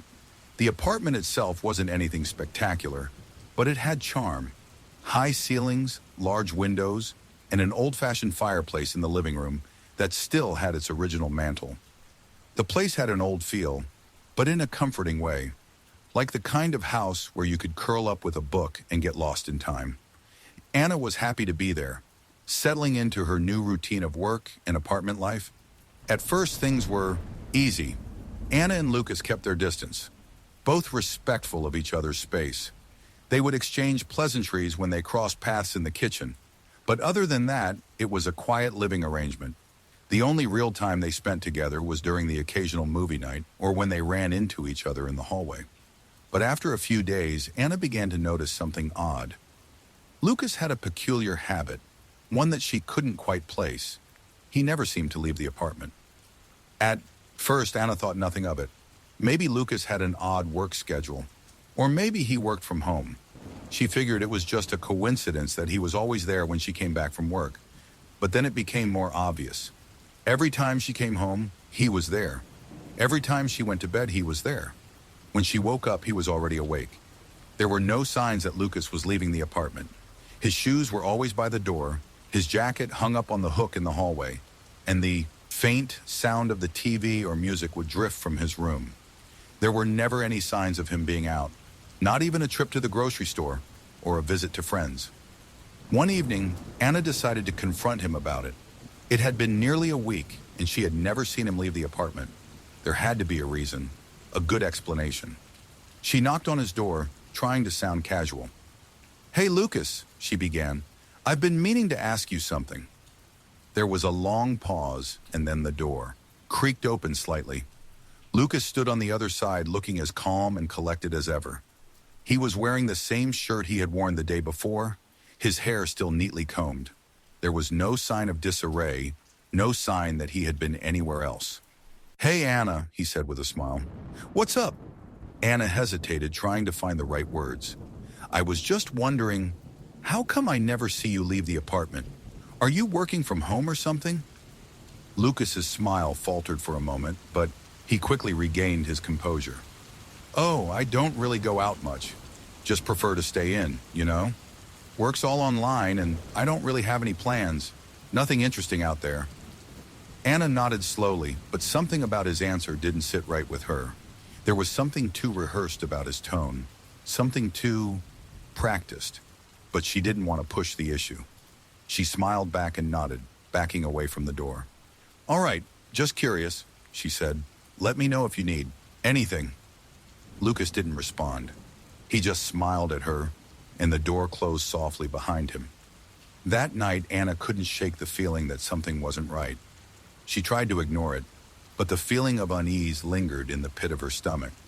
She couldn't quite put her finger on it, but there was something off about Lucas. The next day, the odd behavior continued. She had come home to find him sitting on the couch, watching TV as usual. But this time, there was something different in his demeanor. He was staring at the screen, but his eyes were unblinking, and his body was stiff, unnaturally still. "Hey, Lucas," Anna said as she walked into the room. "How was your day?" Lucas didn't respond right away. For a moment, he just stared at the TV, his eyes fixed on the screen, his expression vacant. Finally, he turned to her, but his smile was strange, almost forced. "Same as always," he said in a flat tone. "Nothing new." Anna felt a wave of discomfort wash over her, but she dismissed it. She tried to push it aside. Maybe he was just tired. Maybe he had something on his mind. After all, they were both adjusting to living in this space together. But that night, things took a turn for the worse. Anna had just turned off the lights and crawled into bed when she heard it. The sound of someone moving around in the kitchen. It was past midnight. The house was quiet except for the faint sounds of footsteps, light as a whisper coming from the kitchen. She lay there for a moment, unsure of what to do. She didn't want to disturb Lucas if he was just making a late-night snack. But then the footsteps stopped. She heard a muffled sound, like something being dropped or knocked over. Then a soft voice, Lucas's voice, calling her name. "Anna," he said, barely above a whisper. "Come here." Her blood ran cold. She knew something was wrong. Anna had never been afraid of the dark, but at that moment, she felt paralyzed by fear. She couldn't move. She couldn't breathe. "Anna," his voice came again, this time louder, more insistent. "Come here, please." With a shaking hand, Anna grabbed her phone and texted him. "Are you okay? What's going on?" There was a long pause before he responded. "I'm just waiting for you. Come here." Anna's heart raced. Something wasn't right. She jumped out of bed, grabbed a flashlight from her drawer, and crept toward the kitchen. When she reached the hallway, she hesitated, standing just outside the kitchen door. "Lucas," she called, out softly, her voice trembling. There was no response, but the door to the kitchen was slightly ajar, and a soft light flickered inside. Anna pushed the door open, only to find the kitchen empty. The lights were on, the stove still warm, but there was no sign of Lucas. Her mind raced, and she quickly scanned the room for any signs of what was happening. Then she saw it, a small notebook on the counter. It was covered in scribbled notes, strange symbols, and unsettling drawings. The words were barely legible, but there was one sentence at the top that stood out. "The roommate who never leaves is always watching." Anna's stomach churned. She didn't know what it meant, but she knew that the apartment wasn't right. Lucas wasn't right. Just then, she heard a creak from behind her, followed by the sound of soft footsteps. She spun around, heart in her throat. There, standing in the doorway, was Lucas, but he wasn't looking at her. His eyes were blank, his body unnervingly still. "Anna," he said in a monotone voice, his smile wide but vacant. "I've been waiting for you." Story 15, The Last Time I Saw My Roommate. Sophie hadn't thought much about her new roommate at first. The place was perfect. An affordable 2-bedroom apartment with hardwood floors, large windows, and a view of the park. She'd just moved to the city and was looking for something cozy, something that felt like a home. When she found the listing online, it seemed too good to be true. Cheap rent, a good location, and the opportunity to split costs with someone else. Her new roommate, Erin, seemed nice enough when they met. Erin was a bit older than Sophie, in her early 30s, with long, messy brown hair and a quiet demeanor. They hit it off almost immediately, talking about their shared love of books, coffee, and the challenges of adjusting to life in the city. Erin had been living in the apartment for a few years and was friendly, but she didn't seem to crave too much company. She was always polite, but preferred to keep to herself, an introvert like Sophie. The first few weeks were easy. Sophie and Erin kept to their own spaces, sometimes having dinner together, but for the most part, they were respectful of each other's privacy. There was an unspoken agreement between them that they wouldn't intrude on each other's lives too much. Sophie liked it that way. She wasn't looking for a best friend, just someone who didn't mind sharing the rent. But then, after about a month, things started to change. Erin's behavior became odd. Sophie first noticed it when she came home from work one evening. She was tired, exhausted from a long day, and just wanted to relax. She stepped into the apartment and found it strangely silent. Normally, Erin would be sitting on the couch, reading a book or watching TV, but the living room was empty. It was 7 p.m. Not exactly the time someone would be out. Sophie figured Erin was probably just out for a walk or at the library. She dropped her bags, made some dinner, and went to bed. But the silence remained. For days, she barely saw Erin. At first, she didn't think much of it. Erin had mentioned that she sometimes liked to go for long walks in the evenings. Maybe she was spending more time out, or perhaps she had some other activities to occupy her time. However, after a week, Sophie began to feel the change. Erin's absence had grown more pronounced. The apartment felt emptier somehow, as though the walls themselves had grown cold. When Sophie did see Erin, it was only for brief moments in the hallway. Erin would hurry past, barely making eye contact, always with a distant look in her eyes. It was as if she wasn't really there. Sophie chalked it up to stress or perhaps depression. She decided to give Erin space, figuring that whatever it was, it would pass. But things only got worse. Sophie began to notice that the apartment itself was changing. Small things at first, nothing she could easily explain. There were books out of place, a mug that she hadn't used, and a faint smell of something musty in the air. But it wasn't just that. The silence had grown deeper. She couldn't remember the last time she heard Erin's voice. The house seemed too quiet, too still. One night, Sophie couldn't take it any longer. She was at her breaking point, feeling like she was slowly losing her mind in the emptiness of the apartment. She knocked on Erin's door, taking a deep breath as she prepared herself to finally confront her roommate. "Erin," Sophie said, her voice soft but determined. "Can we talk?" There was no response. Sophie knocked again. Louder this time, feeling her heart beat faster in her chest. She tried the door handle. It was unlocked. Sophie stepped inside, her heart in her throat. The room was dark, but Erin was there, sitting in the middle of the floor, her back against the wall, staring blankly at the opposite wall. She didn't look up as Sophie entered. "Erin," Sophie said more urgently now. "What's going on? Why haven't you been around?" Erin's face was pale, almost ghostly, her hair tangled and messy. Her clothes were wrinkled and she hadn't bothered to shower in days. But what was most unsettling was her expression. There was no emotion, no recognition in her eyes. She was vacant, like she wasn't really seeing Sophie at all. "I've been here," Erin said softly, her voice distant, almost a whisper. "I've been waiting." Sophie felt a chill crawl up her spine. Waiting for what? Erin didn't answer. She just stared at the wall, her lips moving in a slow, almost hypnotic rhythm. Sophie's breath caught in her throat as she took a step back. Something was horribly wrong. "Erin, I'm worried about you," Sophie said, her voice shaking now. "This isn't like you." Erin's head snapped toward her, and for a brief moment, Sophie saw something flash in Erin's eyes. Something wild, something desperate. "You shouldn't have come in here," Erin whispered. "You weren't supposed to see me." The air in the room suddenly felt thick, oppressive. Sophie's pulse raced, and her body went cold as fear began to settle deep in her bones. She turned to leave, but when she tried to move, something stopped her, a pressure on her chest, like something was holding her in place. "Please, Erin, what's going on?" Sophie cried, but Erin didn't respond. She just sat there, rocking back and forth, whispering under her breath. The room seemed to grow darker, the shadows stretching toward her. Sophie finally bolted from the room, slamming the door behind her. She stood in the hallway, gasping for breath, her mind racing. She had to get out. She had to leave. This wasn't her roommate. This wasn't Erin. She rushed to pack her things, but as she reached the door, she stopped.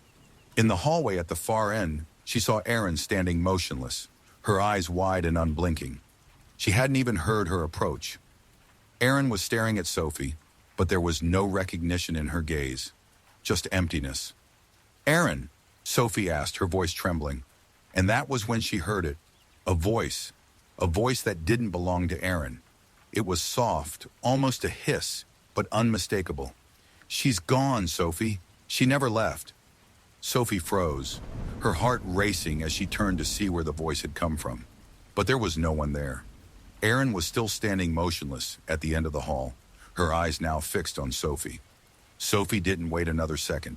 She grabbed her things, ran down the stairs and out into the cold night. She didn't look back. The next morning, when Sophie returned to the apartment, the door was locked. There was no sign of Erin, no sign of anything being out of place. It was as if the entire incident had never happened. Sophie knocked, but no one answered. The apartment felt quiet, empty, just like it always had. But when Sophie went into Erin's room, she froze. There on the wall above the bed was a message, written in black marker. "I'm still here."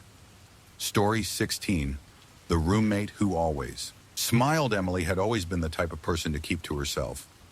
She moved to the city to pursue her dreams, but the reality of living alone in a small apartment quickly became a struggle. The rent was high, the apartment too cramped, and the isolation gnawed at her during the quiet nights. So when she found an affordable place to stay with a roommate, she didn't hesitate to sign the lease. Her new roommate, Nina, seemed like the perfect fit. Nina was friendly, outgoing, and had a contagious energy about her that made Emily feel instantly at ease. They clicked almost immediately, talking about everything from books to movies, to their mutual love of cooking. The apartment itself was spacious for two people, with a cozy living room and a large kitchen, and Emily quickly grew to love living there. At first, Nina's presence in the apartment was comforting. She would come home after work, bursting with stories from her day, always full of laughter and excitement. She had an infectious smile that made everything feel lighthearted and fun. Emily liked her a lot. She was everything Emily needed in a roommate. Dependable, kind, and easy to talk to. But there was something off about Nina. Something Emily couldn't quite put her finger on. It wasn't anything that stood out at first, but over time, Emily began to notice little things, small habits that started to make her feel uncomfortable. It started with Nina's smile. It was always there, no matter what. When she was happy, when she was sad, when she was stressed, Nina always smiled. It wasn't a natural, relaxed smile. It was wide, almost unnervingly so, like she was forcing it. But every time Emily pointed out, Nina would laugh it off, saying, "I just love to smile, that's all." But the more Emily saw it, the more it unsettled her. And then there was the way Nina seemed to always be in the living room when Emily came home. It wasn't as though she was waiting for Emily to return. It was just that Nina never seemed to have a moment alone. She was always in the middle of the living room, standing or sitting perfectly still, smiling at whatever was on the TV or reading a book. It was as though she never left. The apartment was always occupied by Nina, even when she wasn't physically doing anything. It wasn't a bad thing at first. Emily didn't mind the company, and Nina was good company. But over time, the constant smile started to make Emily uneasy. It felt like Nina was always watching her, like the smile was waiting for something. One evening, Emily came home to find Nina sitting on the couch, staring at the television. It was late, nearly midnight, and Emily had expected Nina to be asleep. She had a long day ahead of her and wasn't in the mood to chat. But as she walked past the living room, she stopped when she saw Nina's figure in the dim light. Nina was sitting upright, her hands resting in her lap, her head tilted slightly to the side. The television was on, but Nina wasn't watching it. Her eyes were fixed forward, and her smile was wide, too wide, stretching across her face in a way that felt wrong. "Hey, Nina," Emily said softly, trying to break the strange tension in the room. Nina turned her head slowly toward her, and that smile never faltered. "Hey, Emily, how was your day?" Emily hesitated. There was something in Nina's voice, something hollow, but she smiled back, trying to brush off the unease creeping up her spine. "It was good. Long day at work, though." Nina nodded, still smiling. "I'm glad to hear it." Emily stood in the doorway for a moment, uncertain. "Are you okay? You look a little, I don't know, off." Nina's smile widened, if that was even possible. "I'm always fine, Emily, always." She spoke in a way that made Emily feel like she was being observed, as if Nina was waiting for her to do something, say something. "I'll be heading to bed," Emily said quickly, trying to shake off the discomfort that was beginning to settle in her chest. "See you in the morning." Nina didn't respond. She just stared at the television, her smile still stretched across her face. The next day, things got even stranger. Emily came home to find that Nina had rearranged the furniture in the living room. She didn't remember Nina mentioning anything about redecorating, but the couch was now in a different spot. The bookshelf had been shifted to the other side of the room, and a small coffee table had been moved to the center. What struck Emily as odd was how perfect everything was. The couch cushions were aligned just so, the table centered precisely in the middle of the room. And then she saw it, something that made her blood run cold. On the coffee table was a small framed photograph of Emily. The photo was taken during a party months ago, one of the first nights Emily had met Nina. It was a picture of Emily laughing with a few friends, but somehow it had found its way to the table in their apartment. Emily froze, staring at the picture. How had Nina gotten it? Why was it there? She looked up to find Nina standing in the doorway, watching her. "Oh, I thought you might like that photo," Nina said casually, her voice light, her smile never fading. "I just thought it'd be nice to have a little reminder of good times." The chill that ran through Emily was unmistakable now. "How did you get that photo?" she asked, trying to keep her voice steady. "I don't remember giving it to you." Nina tilted her head, still smiling. "You didn't. But it's not a big deal, right?" Emily didn't know what to say. Something about Nina's insistence on the photo being there made her feel uncomfortable, like she was being trapped in a situation she didn't understand. The days following that night were the same. Nina seemed to be everywhere all the time. Her smile was never gone, always present, always watching. She would follow Emily around the apartment, sitting on the couch or standing in the kitchen, smiling, always smiling. One night, Emily had had enough. She decided to confront Nina. She needed answers. This behavior was no longer just strange. It was unsettling. It was like Nina was becoming a different person entirely. "Nina," Emily began, her voice trembling. "What's going on? Why are you always here? Why don't you ever leave the apartment? Why are you acting so strange?" Nina's smile remained as wide as ever, but her eyes, they were empty. There was nothing behind them. "I told you, Emily, I'm always fine. I'm just here for you. Always." The silence that followed was deafening. Emily felt the room close in on her, her mind reeling with the strange words Nina was speaking. This wasn't her roommate. It wasn't the girl she had met when she moved in. This was something else. Emily took a step back. "I don't know who you are anymore. I need to leave." Nina didn't move. "No," she whispered softly. "You can't leave. You're mine now. I'm always here. I'll always be here. You'll never leave me, Emily." The room seemed to grow colder, and Emily's heart pounded in her chest as she backed toward the door. As she turned to leave, Nina's voice rang out, soft and chilling. "I'll always smile for you, Emily. Always." Emily didn't look back. She ran out of the apartment, the door slamming behind her. She never went back to that apartment, and she never saw Nina again. But sometimes, late at night, when Emily's alone in her new place, she still sees that smile in her mind, and she knows it will follow her wherever she goes. Story 17. The Other Roommate. Adam had always preferred the quiet life. He was never much of a social butterfly, and when he found an ad for a shared apartment with a reasonable rent in a quiet neighborhood, he jumped at the chance.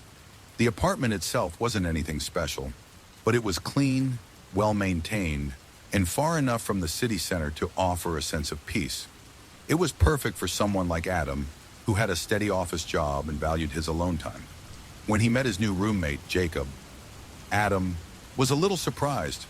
Jacob was friendly, outgoing, and seemed to have boundless energy, the complete opposite of Adam's introverted nature. But Jacob's friendly attitude was a relief. He was easy to get along with, and Adam thought it would be nice to have someone around who wasn't too quiet or isolated. They quickly settled into a comfortable routine. Adam would come home from work to find Jacob in the living room, playing video games or reading a book, and they'd exchange pleasantries. It was simple, easy, and Adam thought nothing more of it. But as the days passed, something started to feel off. It wasn't anything major at first, just small things that Adam tried to brush off. There was a strange sense of coldness in the apartment at times, even when the heating was running. Sometimes Adam would walk into the living room and find Jacob staring at the wall, a blank look in his eyes. He would say, "Hello," but Jacob wouldn't respond, as though he hadn't heard him. After a moment, Jacob would snap out of his trance and act like nothing had happened, but it was unnerving. Then there were the nights. Adam had always been a heavy sleeper. but for some reason he started waking up at odd hours in the night, hearing faint noises in the apartment. The first time it happened, he thought it was just the house settling, but then the noises continued, scratching sounds, soft thuds, and once he could have sworn he heard someone whispering his name. The first time he brought it up to Jacob, Jacob just laughed it off. "Yeah, man, old houses creak," Jacob said casually, lounging on the couch. "It's probably just the pipes or something." But Adam wasn't convinced. The noises weren't just random creaks. They had a rhythm, a consistency to them, as if something or someone was deliberately making them. But every time Adam asked Jacob about it, he would brush it off with a grin, acting like it was no big deal. A few weeks later, Adam came home from work early one afternoon feeling a bit off himself. He'd had a strange dream the night before, one where he was locked in a dark room, trying to escape. The sense of dread had lingered even after he woke up. As he stepped into the apartment, he immediately noticed something was different. The air was thick, and the temperature was unnervingly cold. But what bothered him most was the silence. Normally, Jacob would be home by now, maybe watching TV or on the computer, but the apartment was eerily still. Adam walked through the hall calling out to his roommate, "Jacob, you here?" There was no answer. Adam checked the kitchen, the bathroom, and then finally Jacob's room. He knocked on the door, then opened it slowly. The room was dark, the curtains drawn, and Jacob was sitting in his bed facing the wall. "Hey man, you good?"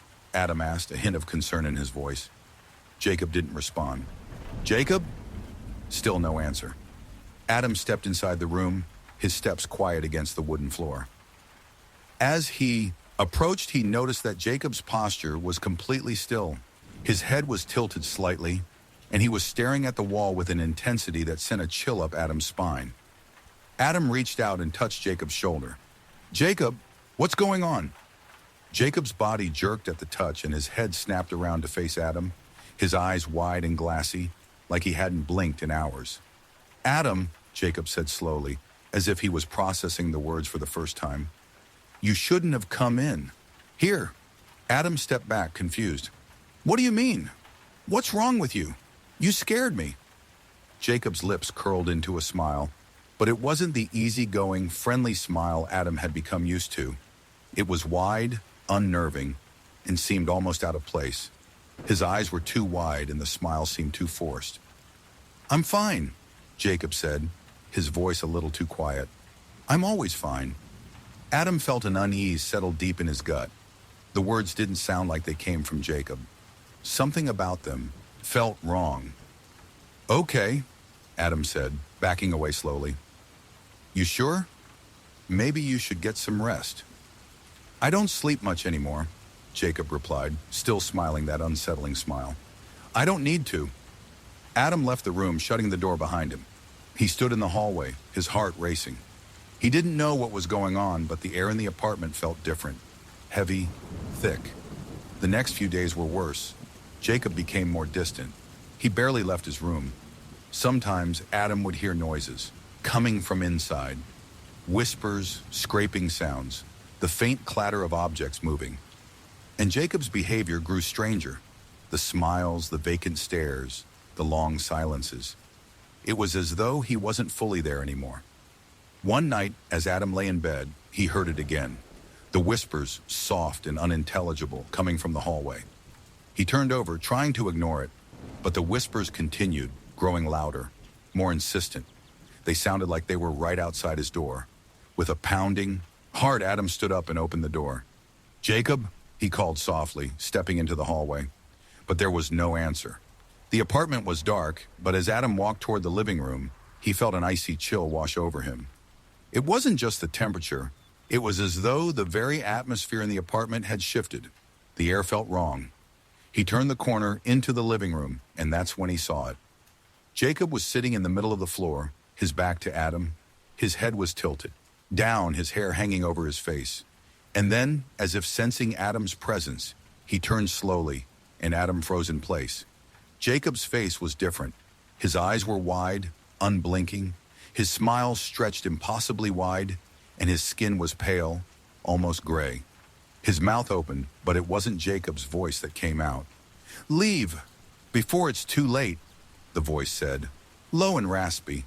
Adam's heart hammered in his chest. He backed away slowly, unable to take his eyes off of Jacob, who was now completely still, watching him with that unnerving smile. I need to go," Adam stammered, stumbling back toward the door. But when he tried to open the front door, it wouldn't budge. Panic flooded his body as he yanked on the handle again, but the door remained locked. He turned to see Jacob standing behind him, smiling. His eyes were wide open, his pupils dilated, and his expression was disturbingly blank. "You can't leave," Jacob whispered, his voice a low, distorted hiss. "You're already part of." Adam's heart raced as he scrambled to the window. He tried to open it, but the window was sealed shut. His entire body was shaking with fear. He turned to face Jacob, whose smile was wider than ever, the corners of his mouth stretching unnaturally. And then, just as quickly as it had started, the smile disappeared. Jacob's face went blank, and for a brief moment, Adam saw his roommate, the real Jacob, standing there, his eyes filled with confusion and fear. "I didn't mean for this to happen," Jacob said softly. I'm not in control anymore. Please, you have to leave." Before Adam could respond, Jacob's face distorted again. His body jerked, and the smile returned. "You can't leave," he repeated, his voice now a guttural growl. That was the last time Adam saw his roommate. The next morning, Adam packed his things and left. The apartment was empty, silent, as if nothing had happened. There was no sign of Jacob. The door was unlocked. Everything was normal, but Adam couldn't shake the feeling that something had followed him, that whatever had taken over Jacob was still out there, waiting. And sometimes late at night, when Adam is alone in his new apartment, he hears it, the whispers, soft and distant, like a voice coming from just beyond the walls, and he knows they're still watching. Story 18, The Invisible Roommate. When Ryan first moved into the apartment on Sycamore Lane, he didn't think much about the idea of having a roommate. After all, it was cheaper that way, and he had just moved to the city for a new job. He found the listing on a rental board online, an affordable spot with a clean, spacious layout, good natural light, and the bonus of being just a short walk from work. The rent was steep, but it was manageable when shared. He reached out to the landlord, an older gentleman who seemed nice enough, and was told that the other tenant, a guy named Ethan, had been living there for a while and was easy to get along with. Ryan was reassured by the landlord's description. When he arrived at the apartment to meet Ethan, everything seemed normal. Ethan was in his late 20s, tall with shaggy brown hair and a laid-back vibe. He had a calm, friendly energy, and after a brief conversation, Ryan decided to go for it. They signed the lease, and Ryan moved in 2 days later. The first few days were uneventful. Ryan and Ethan exchanged pleasantries in the mornings and evenings, but otherwise kept to themselves. Ryan worked long hours at his new job, and when he came home, he often found Ethan in his room, headphones in, immersed in his own world. It wasn't unusual. Ryan himself was the same way, enjoying the solitude after a long day of work. But there was one thing that nagged at Ryan. Ethan was always there. It wasn't that Ethan was physically in the apartment all the time. It was more subtle than that. The space felt occupied, even when it seemed like Ethan wasn't around. Ryan would return home and sense that someone had been there, though there were no signs of Ethan's presence. His things weren't scattered around, no shoes in the hallway, no bags or jackets left on the couch. Yet the air in the apartment felt dense, charged, as if someone was just around the corner waiting for him. At first, Ryan thought it was his imagination. The apartment was still new, and he was adjusting to city life. But after a few days of this strange feeling, he decided to ask Ethan about it. One evening, as they sat down to a quick dinner in the kitchen, Ryan brought it up. "Hey, Ethan, I've noticed something weird lately," Ryan said, trying to sound casual. "Like I keep feeling like there's someone in the apartment when I come home. I know you work late, so it's not like I'm hearing you or anything, but I don't know. It feels like the place is always occupied, even when you're not around." Ethan looked up from his plate, his expression unreadable. For a moment, Ryan thought he had said something wrong, but then Ethan smiled. Yeah, I get that sometimes too, he said, his voice nonchalant. I've always felt like there's someone here, even when I'm alone. It's probably just the old building, you know? Lots of creaks and groans. Ryan nodded, relieved that Ethan hadn't seemed freaked out by his comment. Maybe it was just a weird quirk of the building after all. But things only got stranger after that. The next week, Ryan started noticing small things. When he came home, the lights would be on, just one or two, always in the rooms he didn't remember leaving lit. The living room light, a lamp in the hallway, the kitchen light when it should have been off. He would flick the switches back to their off positions, but it happened again and again. One night, after a particularly long day at work, Ryan returned home to find the apartment unusually dark. He was tired, his muscles aching, but something felt off about the quiet. He turned on the kitchen light, and as he did, he caught a glimpse of something strange in the corner of his eye. Movement, just a blur in the hallway. "Ethan?" he called, his voice louder than he intended. There was no answer. Ryan furrowed his brow, shaking off the lingering unease as he made his way into the living room. The apartment was still silent, and Ethan's room was dark. Maybe he had gone out. Ryan thought nothing of it and went to his bedroom to change into something more comfortable. But as he changed, he caught another glance of movement. This time it was clearer. It was Ethan, or rather, it was something that looked like him, standing in the living room, staring at nothing in particular. Ryan quickly stepped out into the hallway, but when he looked, the living room was empty. No sign of Ethan, no sign of anyone at all. Shaking his head, Ryan chalked it up to exhaustion. He had to be imagining things. But that night, sleep didn't come easily. The air in the apartment felt thick, and every little creak and rustle made his heart race. The next day, things didn't improve. The feeling of being watched continued. Ethan wasn't around much, and when he was, he acted completely normal, but there was something off about him. He would stand still for long stretches of time, staring at the walls, his face blank. Sometimes he would hum to himself, softly, a melody Ryan didn't recognize. It was on the fourth night that Ryan came home to the most disturbing discovery. When he opened the door to the apartment, the first thing he noticed was the temperature. It was freezing.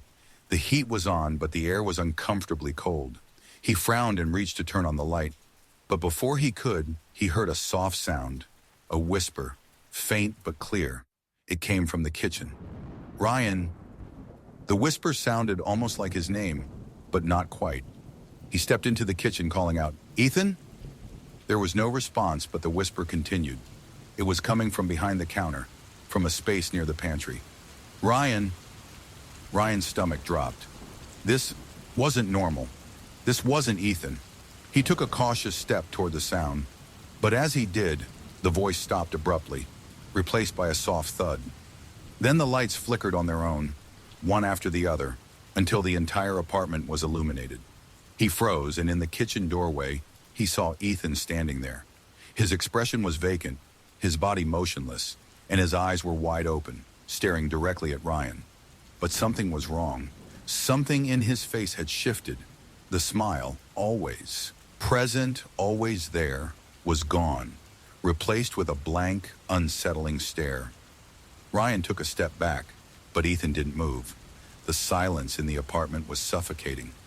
Ryan's breath quickened, his pulse racing as he tried to make sense of what was happening.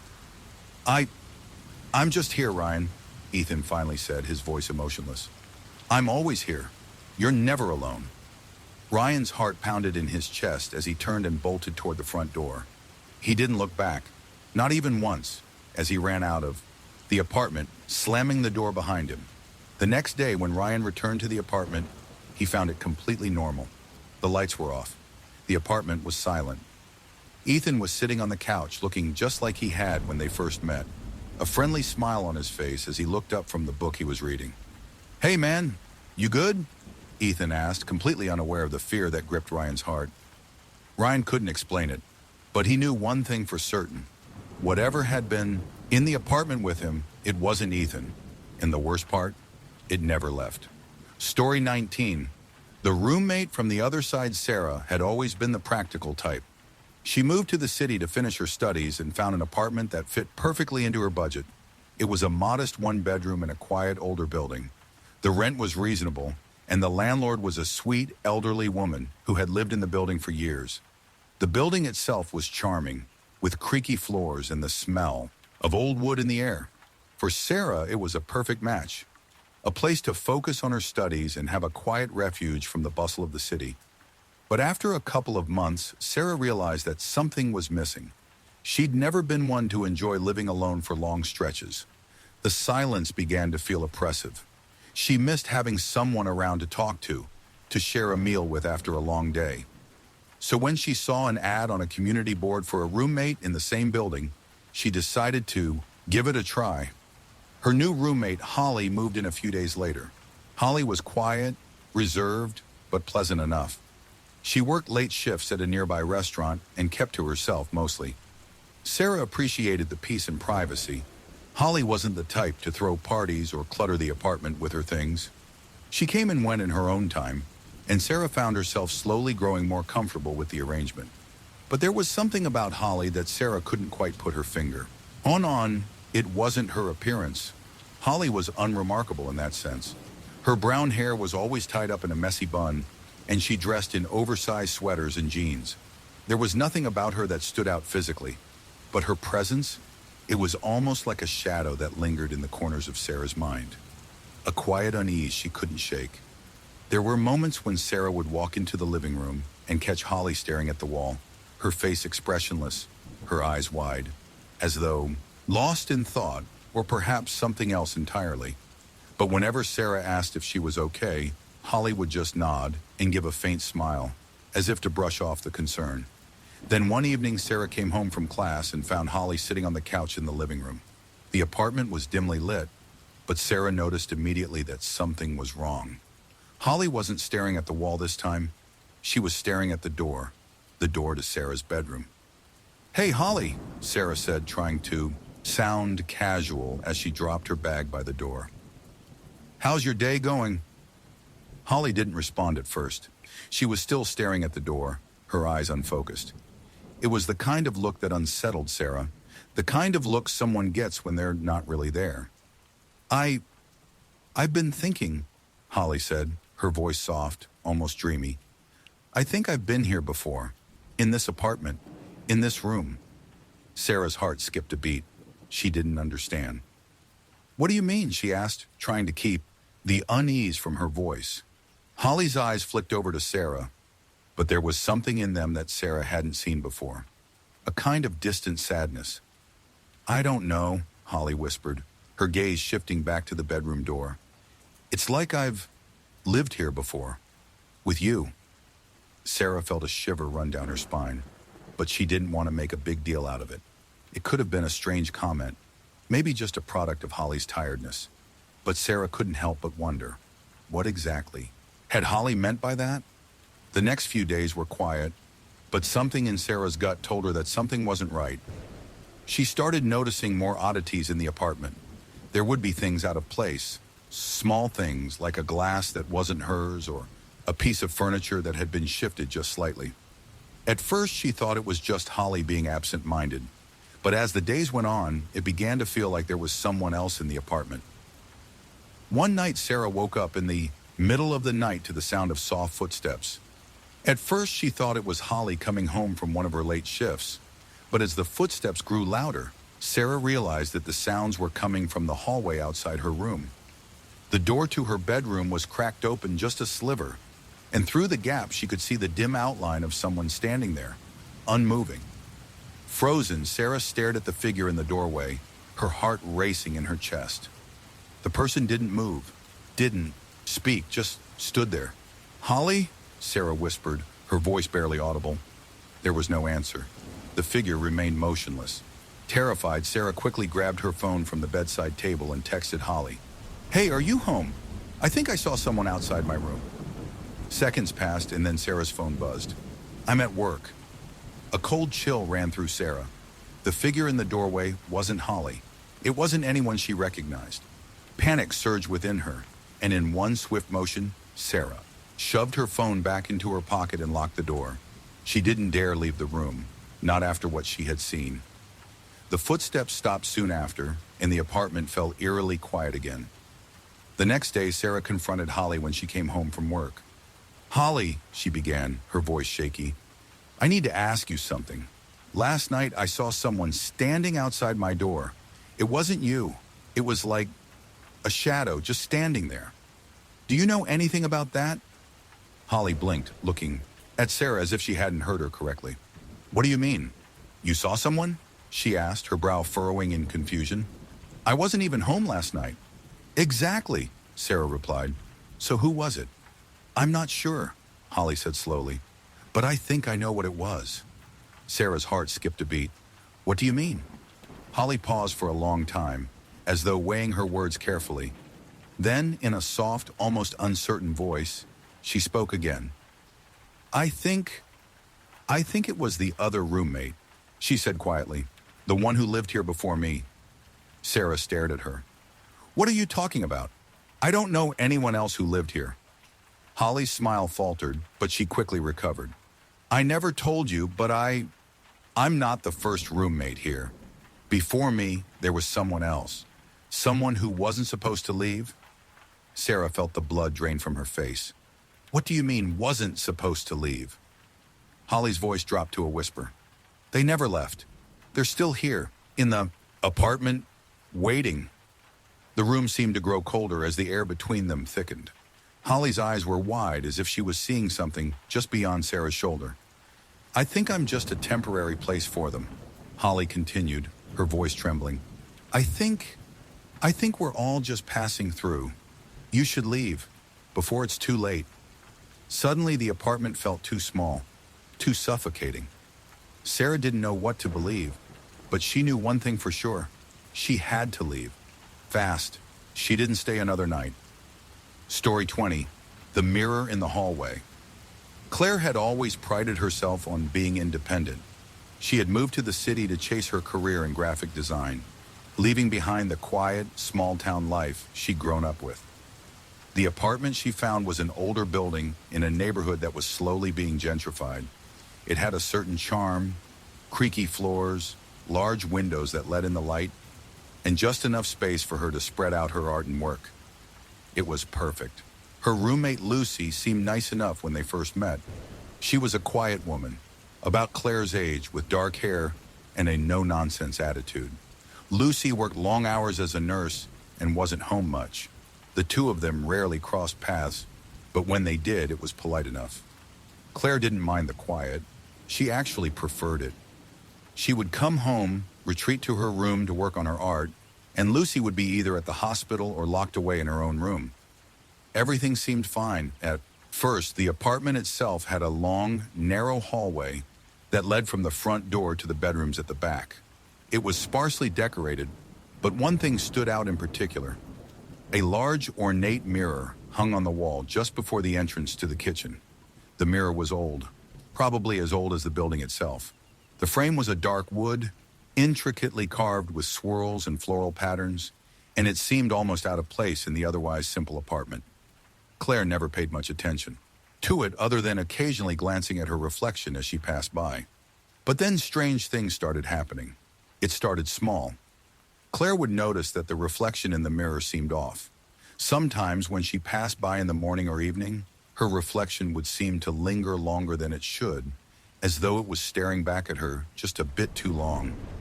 Other times she'd swear that when she looked into the mirror, her face would appear different. The eyes would be too wide, or the expression would be just a little too stiff, as if someone else were standing in the reflection, mimicking her movements. At first, she thought she was imagining it. Maybe it was the long hours of work or the stress of adjusting to city life. But over time, the feeling only intensified. The mirror was watching her. One evening, after a long day of work, Claire came home to find the apartment unusually quiet.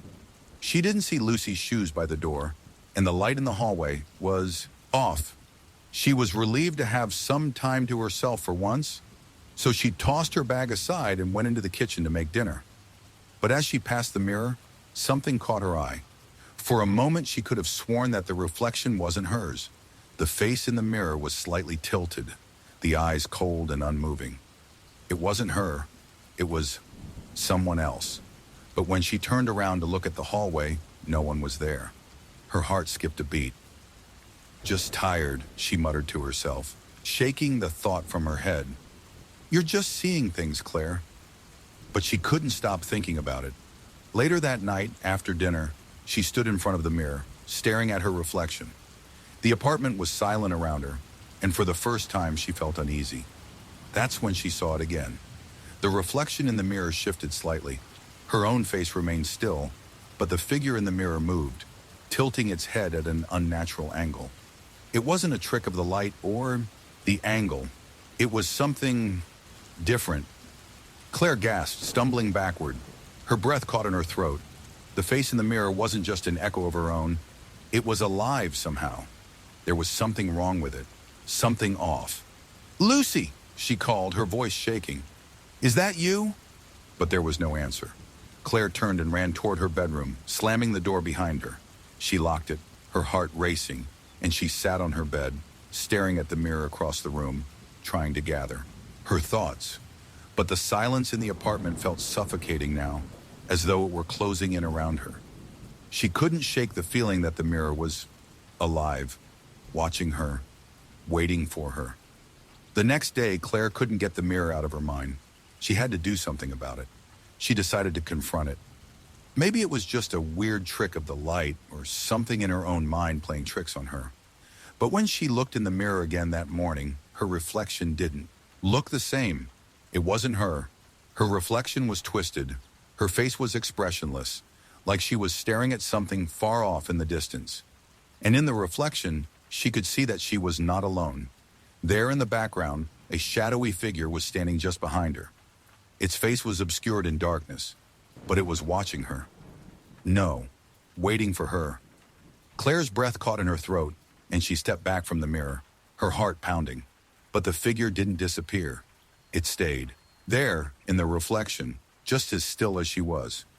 Desperate, she called out for Lucy again, but this time there was no reply.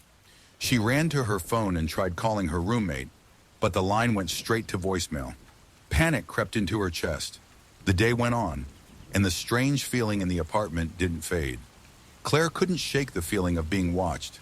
She found herself jumping at every little noise, convinced that someone was in the apartment with her. That night, after another long day, Claire arrived home to find the apartment exactly the same. But as soon as she stepped through the door, she knew something was wrong. The air felt cold, even though the heater was on. The lights flickered in the hallway, casting long shadows on the walls. She hesitated by the door, listening carefully. No sounds, no sign of Lucy. She checked the hallway again and froze. The mirror, its frame was slightly askew. Her heart pounded in her chest. "Lucy?" she called again, her voice trembling. But there was still no answer. Claire took a deep breath, trying to calm herself. She couldn't let her fear control her. She had to face this, had to figure out what was happening. She stepped into the living room, closer to the mirror. This time, when she looked into it, her reflection was different. The face was still hers, but the eyes, those eyes, were staring directly at her with an intensity that made her stomach turn. It wasn't her that was standing there anymore. The reflection shifted, and suddenly Claire wasn't staring at herself. She was staring at something else. Someone else. A face, pale and hollow-eyed, smiled at her from the other side of the glass. Her heart dropped. This wasn't a reflection. This was something else. Something trapped behind the mirror, looking out. And then, the face in the mirror spoke, its lips moving slowly. "You shouldn't have come here," it whispered, its voice distorted, as though it was being muffled by the glass. Claire stumbled back, her body rigid with fear. She turned and ran out of the apartment, but the voice didn't stop. It followed her, echoing through the walls.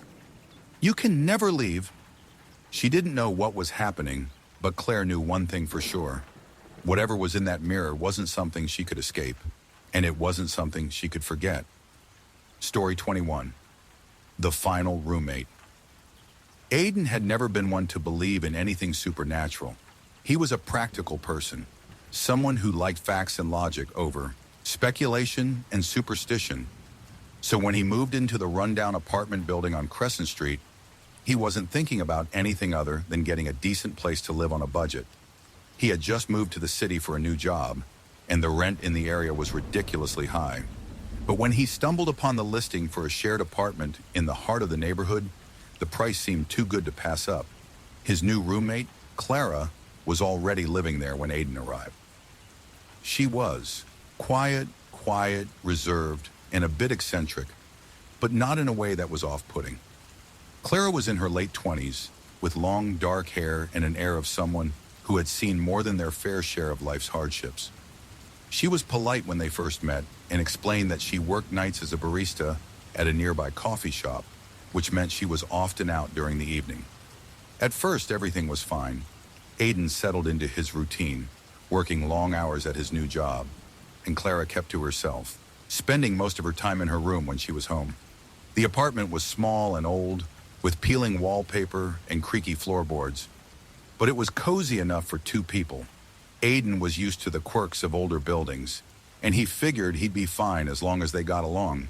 But it didn't take long for Aiden to start noticing the oddities.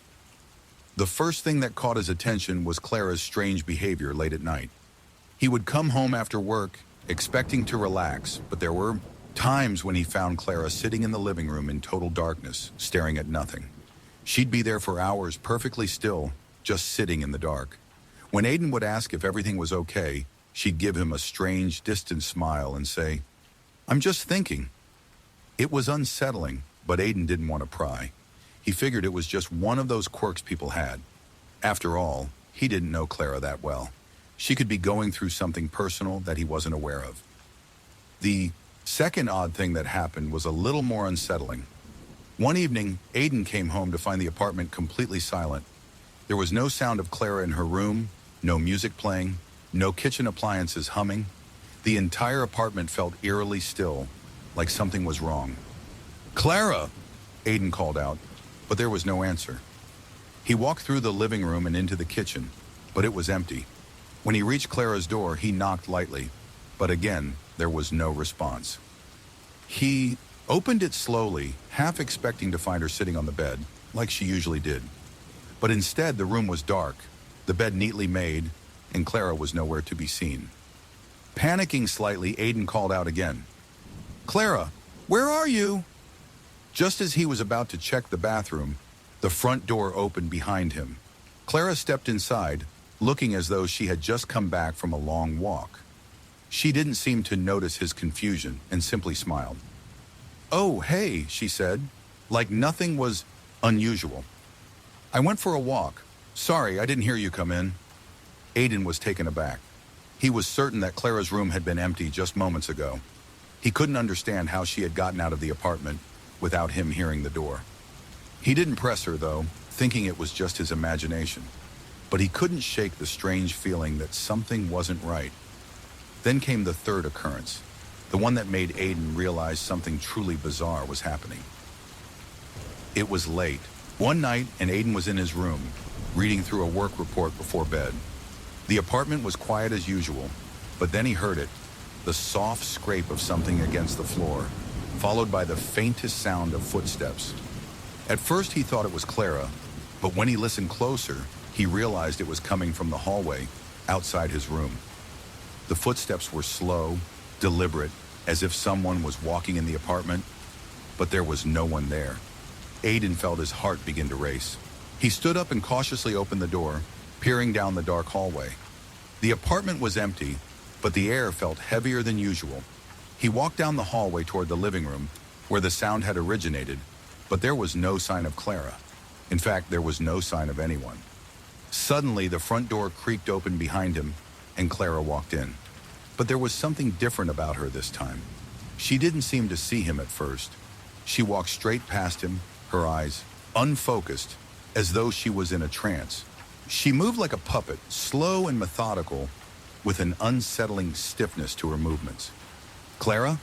Aiden asked, his voice tinged with confusion and concern. "Are you okay?" She turned to face him, and for a brief moment, her eyes locked with his. But there was something off about the look in her eyes. They were wide, almost unblinking, and there was a strange, hollow quality to them. Her lips curled into a smile that was too wide, too unnatural. "I'm always okay, Aiden," she said in a soft, eerie voice. "I'm always right where I need to be." Aiden stepped back, his heart pounding in his chest. This wasn't Clara. This wasn't the woman he had shared a space with for the last few months. The look in her eyes was foreign, as though someone or something had taken over her. The next morning when Aiden woke up, the apartment felt different. Clara was gone. Her room was empty, her belongings gone without a trace. He searched the apartment frantically, calling her name, but there was no sign of her anywhere. When he checked his phone, he found a text from Clara. It was a single, chilling message. "I'll always be here, Aiden. We're never really alone, are we?" Terrified, Aiden reached out to the landlord, hoping for an explanation. But when he knocked on the door to the apartment next door, the elderly woman who had rented it out to him simply looked at him with vacant eyes. "Clara's not here anymore, dear," she said, her voice soft but distant. "She's been here a long time, a very long time. She's not leaving, though. She never leaves." Aiden stumbled backward, his mind racing. He couldn't understand what she meant. How was that possible? Was Clara real? Had she been real at all? That night, after packing his things, Aiden left the apartment. He couldn't shake the feeling that someone was watching him, following him out. And as he walked away from Crescent Street, he heard the faintest sound behind him. Footsteps, slow and deliberate, just out of sight. He never returned to that apartment, but sometimes, late at night, when he's alone in his new home, he swears he hears the sound of someone walking just behind him, following his every step. And in his dreams, Clara's smile always finds its way back to him. The smile that never fades. The smile that never goes away. Story 22. The Forgotten Roommate. Sophie had just moved into the city a few months ago, eager to start her new job in a bustling marketing firm. She found a modest apartment in a slightly run-down building near the heart of downtown. The rent was manageable, and though the building was old, it had a certain charm. The tall windows allowed for plenty of sunlight, and the creaky floors had a nostalgic feel to them. It was a perfect fit for Sophie, and she was content with the quiet space. Her roommate, Leah, had been living in the apartment for over a year when Sophie moved in. She was a quiet, reserved woman, a few years older than Sophie, with sharp features and a mysterious air about her. Leah worked from home as a freelance writer, and when they first met, Sophie was relieved to find that they seemed to get along well enough. Leah was polite, kept to herself, and respected Sophie's need for personal space. It was the ideal situation for Sophie, who preferred solitude after long days at the office. The first few weeks were uneventful. Sophie would wake up early for work, and Leah would still be asleep in her room when Sophie left the apartment. At night, when Sophie returned, Leah would usually be working in her room, and the two of them would exchange greetings before retreating to their separate spaces.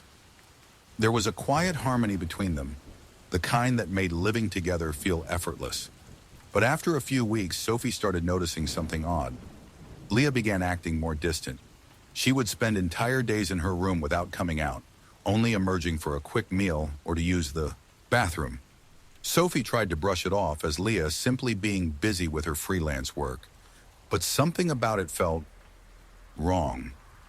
One evening, when Sophie came home after a long day at work, she found the apartment unusually quiet.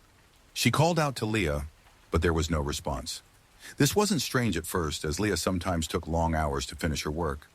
But when Sophie walked past Leah's door, she noticed something unsettling. The door was ajar, and the light inside the room was off. Yet she could clearly hear faint sounds, like the soft rustling of paper and the scratch of a pen. Sophie knocked lightly on the door. "Leah," she called softly. "You okay?" There was a long pause before Leah's voice came from inside. "Yeah, just, working," she said, her voice a little too calm, a little too flat. Sophie pushed the door open, finding Leah sitting at her desk, hunched over a pile of papers. The dim light from a desk lamp cast strange shadows on the walls. Leah didn't look up. From her work, Sophie felt a pang of unease. "You've been in here a lot lately," Sophie remarked, trying to sound casual. "Everything okay?" Leah nodded but didn't answer right away. Her eyes remained fixed on the papers in front of her. "I've just been really focused," she said, her voice lacking the usual warmth it had when they first met. Sophie frowned but didn't press further. Something about Leah's distant demeanor made her uncomfortable, but she told herself that Leah was probably just stressed. The next few days passed in silence. Leah stayed locked in her room, rarely leaving. When she did, it was only for a brief moment, like a shadow flitting through the apartment, and her eyes always seemed clouded, unfocused. Sophie didn't know what to make of it, but the change in Leah was undeniable. The woman who had once been so approachable, if a bit reserved, had become a stranger in their shared space. Then came the night that Sophie would never forget. It was a Wednesday evening, and Sophie had just returned home from work, feeling exhausted. She dropped her things by the door and, out of habit, glanced toward Leah's room. The door was slightly cracked, just as it had been the night before. But this time, Sophie couldn't help but notice that there was a light flickering from inside the room, casting odd, erratic shadows on the walls. Curious and a little concerned, Sophie stepped toward the door. "Leah!" she called softly, but there was no response. The flickering light continued, and now Sophie could hear soft, rhythmic sounds coming from inside, like something scraping against the floor, or perhaps someone tapping lightly on wood. Sophie knocked gently, but when she pushed the door open, the sight that greeted her took her breath away. Leah was sitting in the same spot at her desk, her head tilted down, her hands gripping the edge of the desk tightly. But what was most unsettling wasn't the posture. It was the papers scattered across the desk. They were covered, in scribbles, nonsensical, frantic writing that seemed to fill the entire surface. It wasn't just the writing that was disturbing, though. It was the pattern. The words weren't random. There was a repetitive phrase at the top of each page. "I am not alone." The papers stacked in a chaotic mess, and the desk was littered with ink stains and half-finished drawings. Leah was muttering something under her breath, her voice low and barely audible. "I'm not alone. I'm not alone. I'm not alone." Her fingers tightened around the edge of the desk, and her face was pale, her eyes wide and unblinking. It was as if she hadn't noticed Sophie standing there at all. Her gaze was fixed on something that Sophie couldn't see. "Leah," Sophie said again, her voice trembling now. At the sound of her voice, Leah suddenly looked up, her face completely blank. For a long moment, there was silence, and Sophie could see Leah's eyes scanning her, but not in recognition, in something darker, something far, removed from the woman Sophie had once known. "It's not safe here," Leah whispered, her lips barely moving. "You have to leave, before it gets you too." Sophie stepped back, her heart pounding in her chest. "What do you mean? What's going on?" But Leah didn't answer. She simply turned her gaze back to the desk and began scribbling more furiously, repeating the same phrase over and over. "I am not alone." Terrified, Sophie backed out of the room and closed the door. She didn't know what to do. What had happened to Leah? The woman who had been a quiet but normal roommate had suddenly transformed into someone unrecognizable. It wasn't just the odd behavior. It was the utter unreality of it all. The scribbled notes, the warning. It didn't make sense. The next morning, Sophie awoke to find the apartment empty. Leah's room was locked, and she hadn't left a note or any sign that she was coming back. The papers from the desk had disappeared, and when Sophie checked the rest of the apartment, there was no trace of Leah anywhere. It was as if she had vanished. Sophie waited for hours, hoping Leah would return, but she never did. She reached out to the landlord, but when she asked about Leah, the elderly woman gave her a confused look. "Leah?" she asked. "I'm afraid you've got the wrong idea, dear. There's never been a Leah living here. The last tenant was, well, she didn't stay long." Sophie's heart sank. "But she's been here for months. I moved in with her." The landlord shook her head slowly. No, you must be mistaken. No one by that name ever lived here. Only the woman before her." Sophie felt dizzy, as if the ground beneath her was shifting. What had happened to Leah? Where had she gone? Had she ever been real at all? To this day, Sophie still doesn't know the answers. The apartment sits empty now, and the landlord has since rented it out to someone new. But sometimes when Sophie passes by Crescent Street, She swears she can still hear Leah's voice, whispering through the walls. I am not alone. Story 23. The roommate who knew too much. When Mark moved into the apartment on Parkview Avenue, he was just happy to find a place in the city that wasn't too far from his new job. The apartment was cozy, in a classic old building with large windows that let in plenty of sunlight. It wasn't perfect, but the rent was cheap, and after months of searching, Mark was relieved to finally find somewhere to settle. His new roommate, Julian, seemed like a normal guy at first. Julian worked from home, which meant that Mark would occasionally bump into him during the day. Julian was polite, a bit quiet, but easy to talk to. He had a calm, collected demeanor and a habit of reading books about obscure subjects, things like ancient history, unsolved mysteries, and conspiracy theories. He wasn't the type to party or cause trouble. In fact, Julian rarely left the apartment. Most days, Mark would return from work to find Julian at his desk, typing away, or lounging in the living room with a book in hand. At first, Mark didn't think much of it. He preferred the quiet as well, and the two of them had an unspoken agreement that they'd respect each other's space. Julian would sometimes make casual conversation, but that was about it. Everything seemed fine. But it wasn't long before Mark began to notice something strange about his roommate. It wasn't anything obvious at first, just little things that didn't sit right. Julian seemed to know things about Mark, things that Mark had never shared. The first time it happened, Mark came home to find Julian sitting on the couch, his fingers drumming on the armrest. Julian glanced up and smiled, as if he had been waiting for Mark's arrival. Hey, Mark, Julian said casually. Did you finish that project you were working on? You mentioned it the other day. Mark froze. How did you know about that? He asked, confused. I didn't mention anything to you. Oh, I must have overheard you on the phone. The other day, Julian replied, his tone completely nonchalant. I thought you sounded a bit stressed about it. You seemed pretty focused. Mark felt a shiver run down his spine. He hadn't mentioned anything to Julian. He hadn't even been on the phone when Julian was in the living room. The conversation had been private, but that was just the beginning. A few days later, Mark was sitting at the kitchen table, reading over some documents from work, when Julian walked in and sat across from him. Julian didn't look at him immediately, but when Mark glanced up, he saw Julian's eyes focused on him with an intensity that made him uneasy. You know, Mark, Julian began, his voice casual. I've been thinking. You've been working a lot lately. Maybe you should take a break sometime. Go for a walk, get some fresh air. I know you've been feeling stressed about your job lately. It's good to step away every now and then. Mark stared at him, his heart pounding. How did Julian know he had been? Feeling stressed? He hadn't said a word about it to anyone, let alone to his roommate. Julian wasn't just observing, he was predicting things about him, things that Mark hadn't even admitted to himself. You've been getting more distracted too, Julian added, as if reading his thoughts.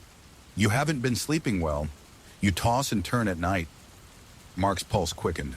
What are you talking about? How do you know that? Julian smiled slightly, his eyes never leaving Mark's. I can hear you, sometimes, he said softly. You mumble in your sleep. I thought you'd like to know. Mark felt a cold rush of fear. He had never said anything in his sleep that anyone could have heard. His room was on the other side of the apartment, and the walls were thick enough to keep out noise. How long have you been listening? Mark asked, his voice barely above a whisper. Julian tilted his head, almost as if considering the question. Oh, I don't mind. I enjoy listening. You have interesting thoughts. A chill settled in Mark's bones as he pushed his chair back, standing up abruptly. This wasn't normal. This wasn't just a simple case of a roommate who paid too much attention. It felt wrong. I'm going to get some air, Mark muttered, heading toward the door. He needed to clear his head. He needed to get out of the apartment. As he reached the door, Julian's voice stopped him. Mark, Julian called, his voice soft, almost hypnotic. Don't bother locking the door tonight. I'll be here. When you get back. I always am. Mark's heart skipped a beat. He didn't respond. He just stepped out of the apartment, slamming the door behind him. Later that night, after a walk that did little to ease his mind, Mark returned to the apartment. His thoughts were racing, and the unsettling feeling in his stomach had only grown worse. He reached the door and hesitated before entering. It was quiet, too quiet. He unlocked the door and stepped inside, half expecting Julian to be waiting there. But the apartment was still, the living room was empty, and there was no sign of his roommate. Mark moved slowly through the apartment, checking the rooms. But as he passed the hallway mirror, he noticed something strange. In the reflection, he saw Julian standing at the edge of the hallway watching him. But when Mark turned around, there was no one there. Shivers ran down his spine. The air felt thick with tension. Mark quickly moved to his room, locking the door behind him, trying to ignore the feeling that he was being watched from every corner. The next few days passed in a strange haze. Mark couldn't shake the feeling that Julian was always one step ahead of him. At work, he found himself distracted, thinking about how Julian seemed to know everything about him, how he would predict his next move before he even made it. One evening, as Mark sat in the living room, trying to concentrate on a project, Julian came in and sat down beside him. He smiled, a strange, knowing smile that didn't quite reach his eyes. "I've been thinking, Mark," Julian said, his voice oddly calm. "Maybe you're not cut out for this job after all. You seem a little out of your depth. Perhaps a change of pace would do you some good. I know someone who could help you." Mark turned to face him, his heart racing. "What are you talking about? How do you know any of this?" Julian simply smiled again, a smile that was both comforting and terrifying at the same time. "I've been listening. You talk in your sleep sometimes, you know." Mark could feel his pulse pounding in his ears as his mind began to unravel. "Stop it," he whispered, backing away from Julian. "Stop listening to me." Julian's smile deepened, his eyes glinting with something dark and unsettling. "It's too late for that, Mark. I know everything about you now, and you can't escape. You never could." In that moment, Mark realized the truth. He wasn't just living with a roommate. He was living with someone who knew everything about him, his thoughts, his fears, his every move. And there was nowhere left to hide. Story 24. The roommate who never left Elliot had always been the kind of person who liked his space. After moving to the city for a fresh start, he quickly settled into the quiet rhythm of apartment life. The apartment was in an old building with creaky floors and faded wallpaper, but it was perfect for someone like him. Simple, affordable, and just far enough away from the chaos of the city center. But when his lease came up for renewal, Elliot realized he couldn't afford the rent on his own. He didn't want to move, so he decided to look for a roommate to help split the cost. That's when he met Rachel. Rachel seemed like the perfect roommate. She was friendly, easygoing, and had an aura of calm that made Elliot feel at ease. She had a steady job as a graphic designer, and like Elliot, she enjoyed the quiet of the apartment, often staying to herself and spending most of her time working in her room.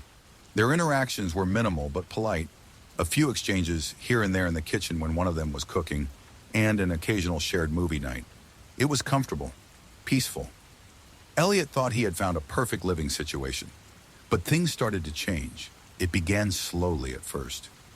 Elliot came home one evening to find Rachel in the living room, staring at the TV, though the screen was off. Her eyes were wide, almost unblinking, and she was sitting perfectly still, her hands clasped in her lap. It was strange, but he didn't think much of it at the time. Maybe she was just having an off day, or maybe she was lost in thought. The next night, Elliot came home again to find Rachel sitting in the same spot, in the dark, staring at the wall this time. It wasn't the first time he had seen her like this, but the stillness, the unnatural way she just sat there, made him feel uneasy. "Hey, Rachel," Elliot said, trying to break the silence. "Are you all right?" Rachel turned her head slowly to face him, and her smile was faint, almost too wide, as though she had been holding it in for far too long. "I'm fine," she said, her voice a little too soft. "Just thinking." But her eyes, those wide eyes, unsettled him. It wasn't the Rachel he had met when they first moved in together.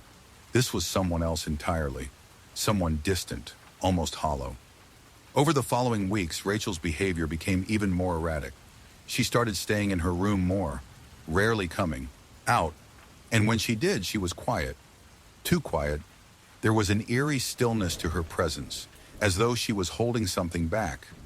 Elliot began to notice the odd things around the apartment, The lights were always on, even when no one was home. The kitchen was often messy, but when Elliot went to clean it, everything was spotless again, as if someone had come in and fixed it without him noticing. He started hearing things too. Footsteps late at night, soft whispers in the hallway when no one was around, and sometimes when he was alone in his room, the faint sound of someone breathing right outside his door. At first, he tried to ignore it. He told himself it was just the stress of work and living in a new place. But as time passed, he couldn't shake the feeling that something was wrong. It was one night, though, that everything changed. Elliot had stayed late at work, and by the time he returned home, the apartment was dark and quiet. He dropped his bag by the door and started to make his way to the kitchen. That's when he saw Rachel standing in the hallway. She was staring at the floor, her head down, as though lost in thought. He tried to speak to her, but when he called her name, she didn't respond. "Rachel?" Elliot asked, his voice growing more concerned. "Are you okay?" Rachel's head snapped up, but her expression was blank, her eyes empty. For a long moment, she just stared at him, as if she were trying to remember who he was. Then, without a word, she turned and walked slowly toward her room, her footsteps slow and deliberate. Elliot stood there frozen. The hallway felt unusually cold. He shook off the feeling, telling himself it was just his imagination running wild. But the next morning, when he woke up, things were even worse. Rachel was gone. Not just gone from the apartment, but gone from the building entirely. Her room was empty, no clothes, no personal items. The bed was neatly made and the air was unnervingly still. But it wasn't just the emptiness of her room that disturbed Elliot. It was the fact that no one, not even the landlord, seemed to remember her. When he spoke to the landlord, a quiet, elderly woman who lived on the first floor, she looked at him blankly. "Rachel?" the landlord asked, as if the name meant nothing. "I don't have a tenant by that name. You've been living here by yourself for months now." Elliot felt a chill run down his spine. He had been living with Rachel for months, hadn't he? They had shared meals, talked in passing, watched movies together. But when he pressed further, the landlord insisted that there had never been anyone named Rachel in the building. She had never heard of her. His mind started to spin. He rushed back upstairs to check his room, as though somehow the sight of his belongings would ground him in reality again. But when he walked into his own room, his heart stopped. The photos from his desk, pictures of his family, friends, were missing. His personal items were gone. Even the books he had left on his shelf were no longer there. The apartment was barren, like someone had come in and taken everything while he slept. Desperation and confusion flooded over him. What was going on? Had Rachel ever been real, or had she been a figment of his imagination? The room was empty, the apartment eerily silent. Suddenly, a soft noise echoed from down the hallway, a faint scraping sound, like fingernails gently tapping on the wall. It came from Rachel's old room, the one that had been empty all morning. Elliot stepped forward, his feet heavy with dread, and approached the room. The door was slightly ajar, just like it had been the night before when he first encountered her strange behavior. He pushed the door open. Inside, the room was exactly as it had been when Rachel was living there. The bed was still made, the room still and quiet. But there, standing in the corner, was someone. A woman with dark hair and wide, unblinking eyes was standing completely still. Her mouth curled into a faint, eerie smile as she turned to face Elliot. It was Rachel, but not Rachel. "I told you I would never leave," the figure whispered, her voice cold and hollow. "I've always been here." Elliot's breath caught in his throat as the figure reached out toward him, its hand outstretched, cold as ice. Before he could react, everything around him went black. The next morning, the apartment was quiet again. Rachel's room was gone, the space completely empty. No trace remained of her. When Elliot went to check out, the landlord looked at him with concern. "Everything okay, son?" she asked, noticing his pale face. "Yeah," he said, though his voice trembled. "I think I've had enough of this place." As he walked out of the apartment for the last time, he could have sworn he heard a faint whisper from behind him. "I'll always be here." Story 25. The Other Side of the Wall. When Tom first moved into the apartment on Pinewood Street, he wasn't looking for anything. Extraordinary. He had just gotten a new job in the city and needed a place to stay. The rent was cheap, the location was ideal, and the building, though old, had a certain charm that appealed to him. The floors creaked, the walls were thin, but Tom didn't mind. It was just temporary after all. The apartment was small, just one bedroom, a living room, a tiny kitchen, and a bathroom. But it was all Tom needed. The walls were a faded yellow, and the furniture was minimal, just a bed, a few bookshelves, and a small couch. It was cozy, and more importantly, affordable. His new roommate, Sarah, had been living there for a while. She was quiet, a little introverted, but she seemed like a nice enough person. They exchanged pleasantries, talked about the apartment's quirks, and quickly fell into a routine. Sarah was a freelance writer and often worked late into the night. Tom, who had a 9-to-5 office job, spent most of his time at work or out exploring the city. Everything seemed fine at first, but then something started to change. It began with the noises. At first, Tom thought it was just the building settling. Old wood, creaky floorboards, the sounds of pipes. But it was the middle of the night when the noises began, and they were harder to ignore. He would wake up to hear scratching sounds coming from the walls. It wasn't constant, but it was persistent. Sometimes it sounded like something, or someone, was scraping the walls as if trying to get through. It would happen, late at night, long after Sarah had gone to bed. At first, Tom thought he was just imagining it. Maybe it was the pipes, or maybe the building was just old. He tried to convince himself it was nothing, but the noises persisted. One night, Tom decided to investigate. He waited until the noise started again, around midnight. The sound was coming from the wall near his bed. It was a soft, rhythmic scratching, as if something was moving just behind the drywall. Tom got up and moved closer to the wall, his heart pounding. He pressed his ear against it, trying to listen more closely. The sound was unmistakable. Someone or something was scraping at the wall. It wasn't normal. He tried to ignore it, but the noise didn't stop. It went on for what felt like hours. The next morning, Tom decided to bring it up with Sarah. He wasn't sure if she had heard it too, or if he was just losing his mind. "Hey, Sarah," Tom said, trying to sound casual as they sat in the kitchen. "Do you ever hear anything weird at night? Scratching sounds? It's been keeping me up." Sarah looked at him, a faint smile crossing her face. "Scratching sounds?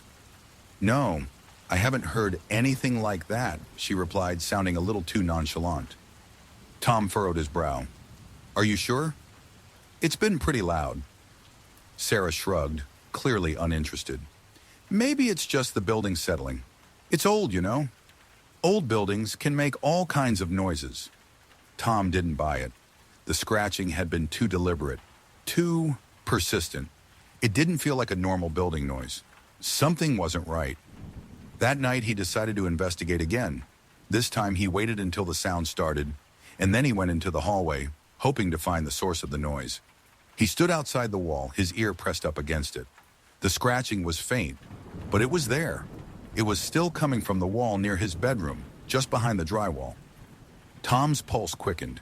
He reached for the small knife in his kitchen drawer and, with shaky hands, began to scrape at the drywall. The sound of his own heartbeat echoed in his ears as he slowly cut through the old plaster. The scratching sound grew louder, as if it were responding to him. Then, just as his knife broke through the drywall, the noise stopped. Tom froze. The wall was thin, but there was something odd about it. It didn't feel like just an ordinary partition. It felt like there was something behind the wall, something heavy and trapped. He pushed the knife deeper into the hole, his hands shaking. The scraping sound was gone, but his curiosity got the better of him. He had to know what was on the other side. With one final push, the drywall cracked open, and Tom reached in, pulling away the broken pieces. The hole was small, but large enough for him to peer through. He saw something on the other side, a shadow moving slowly, deliberately, as though it had been waiting for him. Tom's breath caught in his throat. He pulled his hand back quickly, stumbling backward, his heart racing. He felt a cold sweat break out across his body. "Who's there?" he called, his voice shaky. "Sarah?" But there was no answer, only the unsettling sound of movement on the other side of the wall. Terrified, Tom turned and ran back to his bedroom, locking the door behind him. He could still hear the faint sounds of something scraping at the wall, but it was quieter now, as if whatever was behind it had retreated. The next day, Tom had to confront Sarah. Couldn't shake the feeling that something had been living in the wall. Something that had been there for a long time. "Sarah," he said, his voice unsteady, "I need to know if you've ever heard anything strange coming from the walls. Scratching sounds, maybe?" Sarah didn't look up from her laptop as she typed. "I told you before, Tom. I haven't heard anything." Tom's frustration grew. "But the scratching, Sarah, it's real. Stop!" Sarah interrupted, her voice cold. "There's nothing there. You're just hearing things. Old building, remember?" Tom felt a chill run down his spine. She sounded so sure of herself, but there was something about her tone that made him doubt her sincerity. Later that night, Tom stayed awake, watching the wall. The scratching sounds had stopped for now, but he wasn't sure if they would return. He stared at the hole he had made in the wall, his mind racing with thoughts of what could be on the other side. Just as he was about to fall asleep, he heard it. Again, the sound of scraping. Faint, but there. It was coming from the wall, closer this time, as though whatever was behind it was moving toward him. The sound grew louder, and then, just as suddenly as it started, it stopped. Tom jumped up from his bed, his heart racing. He walked slowly to the wall, his hands trembling as he touched the hole. For a moment there was nothing, just silence. But then, from the other side came a whisper. Soft, barely audible, but clear enough to send a chill through Tom's spine. "Let me out." Tom's blood ran cold. He stepped back, his mind reeling with panic. He had to get out. He had to leave the apartment. Just as he turned to grab his things, he heard footsteps behind him. Soft, deliberate, and close. He turned, and standing in the doorway was Sarah. Her eyes were wide, unblinking, and her smile was too wide, stretching unnaturally across her face. "It's time to let them out, Tom," she said softly. "They've been waiting for so long." Tom's breath caught in his throat. You knew." Sarah's smile deepened, her voice barely a whisper. "I've been living with them, just like you will." The footsteps behind him grew louder, and then the world went black. Story 26. The roommate who wasn't real. Olivia had always been skeptical about things she couldn't see. Growing up in a rational, science-driven household, she was taught to trust her eyes and her reason, to dismiss the supernatural and unexplained as mere figments of overactive imaginations. So when she moved into the shared apartment on Elm Street, she didn't think much of the place's history. The apartment was affordable, especially in a neighborhood that was quickly gentrifying. The building itself was old, its architecture a mix of charming and dated. And Olivia liked the idea of living somewhere with character. Her new roommate, Claire, was also easy to get along with. She was quiet but friendly, and they settled into a routine quickly. Claire worked as a graphic designer while Olivia worked long shifts at a nearby coffee shop. They barely crossed paths during the day, but would share the occasional dinner or movie night when they had the time. Everything seemed fine, too fine maybe, but things started to feel off. At first it was the small things Olivia couldn't quite put her finger on. She would come home to find Claire's things oddly arranged in the living room. A sweater draped over the arm of the couch, in a way that made it look like Claire had just gotten up and left. But Claire hadn't been home all day. The coffee table was always just a little out of place, as if someone had been moving it around, though Olivia never saw Claire move it. One evening, Olivia returned home after a particularly exhausting shift, ready to relax. The apartment was quiet as usual, but when she walked into the living room, she felt something strange in the air. The room was colder than normal, even though the heating had been on all day. "Claire?" Olivia called, expecting to hear the soft sound of her roommate's voice from her room, but there was no response. Olivia wandered through the apartment looking for Claire. The bedroom door was slightly ajar. Olivia peered inside but found it empty. There were no signs that Claire had been there at all, no personal items out of place. "Claire," she called again, her voice trailing off.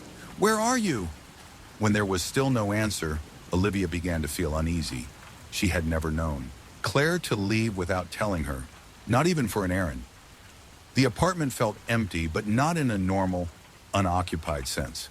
It was like the space was waiting, as though someone, was supposed to be there, but wasn't.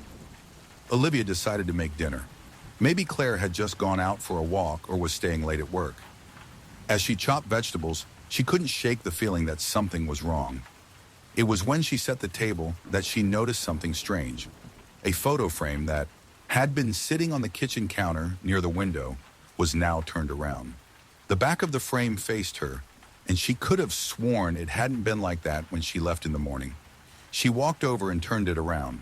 The photo was of Olivia and Claire. It was taken a few months ago at a coffee shop, a simple moment of the two of them smiling at the camera. But there was something odd about it. The image was blurry. The faces were fuzzy, almost distorted. It wasn't the kind of photo you'd expect from a professional camera or even a smartphone. It looked like an old Polaroid, but worse, as if something had been deliberately smeared over the faces. Confused, Olivia turned the photo back over and stared at it. Had Claire been messing with the picture? But why? Why would she turn it around like that? And why was the photo so distorted? Her unease grew, but she dismissed it as exhaustion. She needed to rest. The following days, however, only deepened her confusion. Claire continued to act strange. She would show up at odd hours, sometimes early in the morning, sometimes late at night, and when she did, she would only speak in short, clipped sentences. Her smile never quite reached her eyes.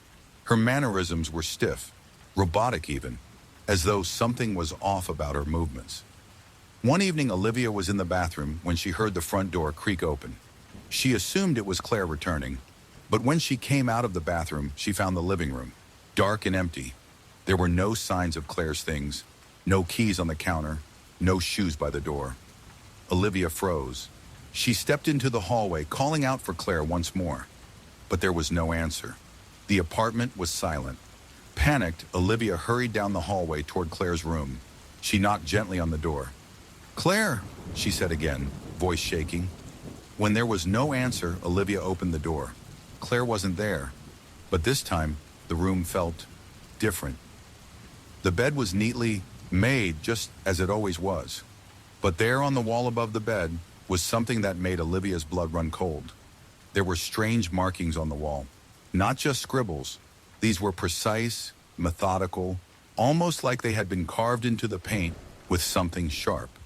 The markings were symbols, patterns that seemed to repeat themselves over and over, as if someone had been obsessively scratching at the wall for days. Olivia's heart raced. She had never seen them before, and Claire had never mentioned anything about them. She quickly stepped out of the room and into the living room, only to find another photo, this time on the coffee table. This photo was new, taken in the same coffee shop where they'd had their earlier photo taken. But this one was different. It showed Claire sitting at the same table they always sat at. But in the photo, Claire's face was missing, completely wiped out, erased, as if someone had used an eraser to rub it out entirely. But when Olivia blinked and looked again, Claire's face was back, perfectly intact, smiling just like she always did. The sight made her feel dizzy. This couldn't be happening. Something was terribly wrong. That night, Olivia couldn't sleep.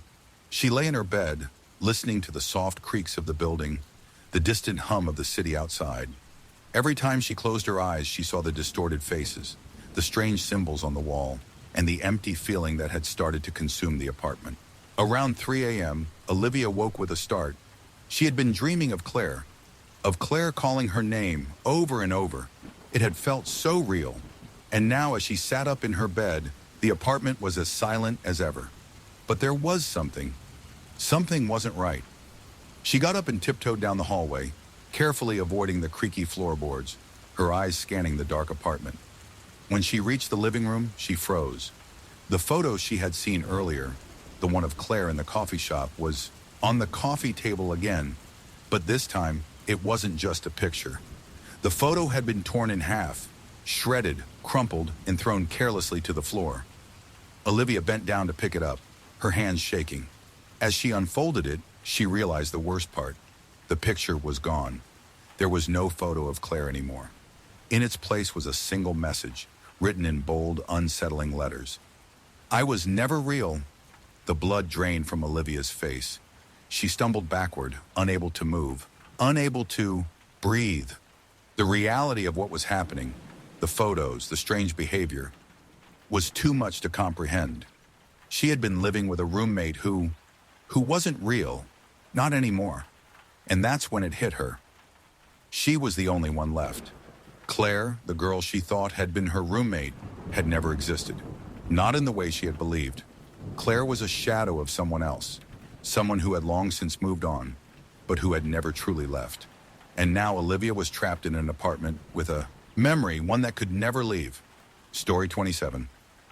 The last tenant. Ryan had always been the kind of person who enjoyed a good deal. So when he found the ad for the apartment on Oak Street, he jumped at the opportunity. The rent was incredibly low for the area, and the apartment itself was more than adequate for a single person.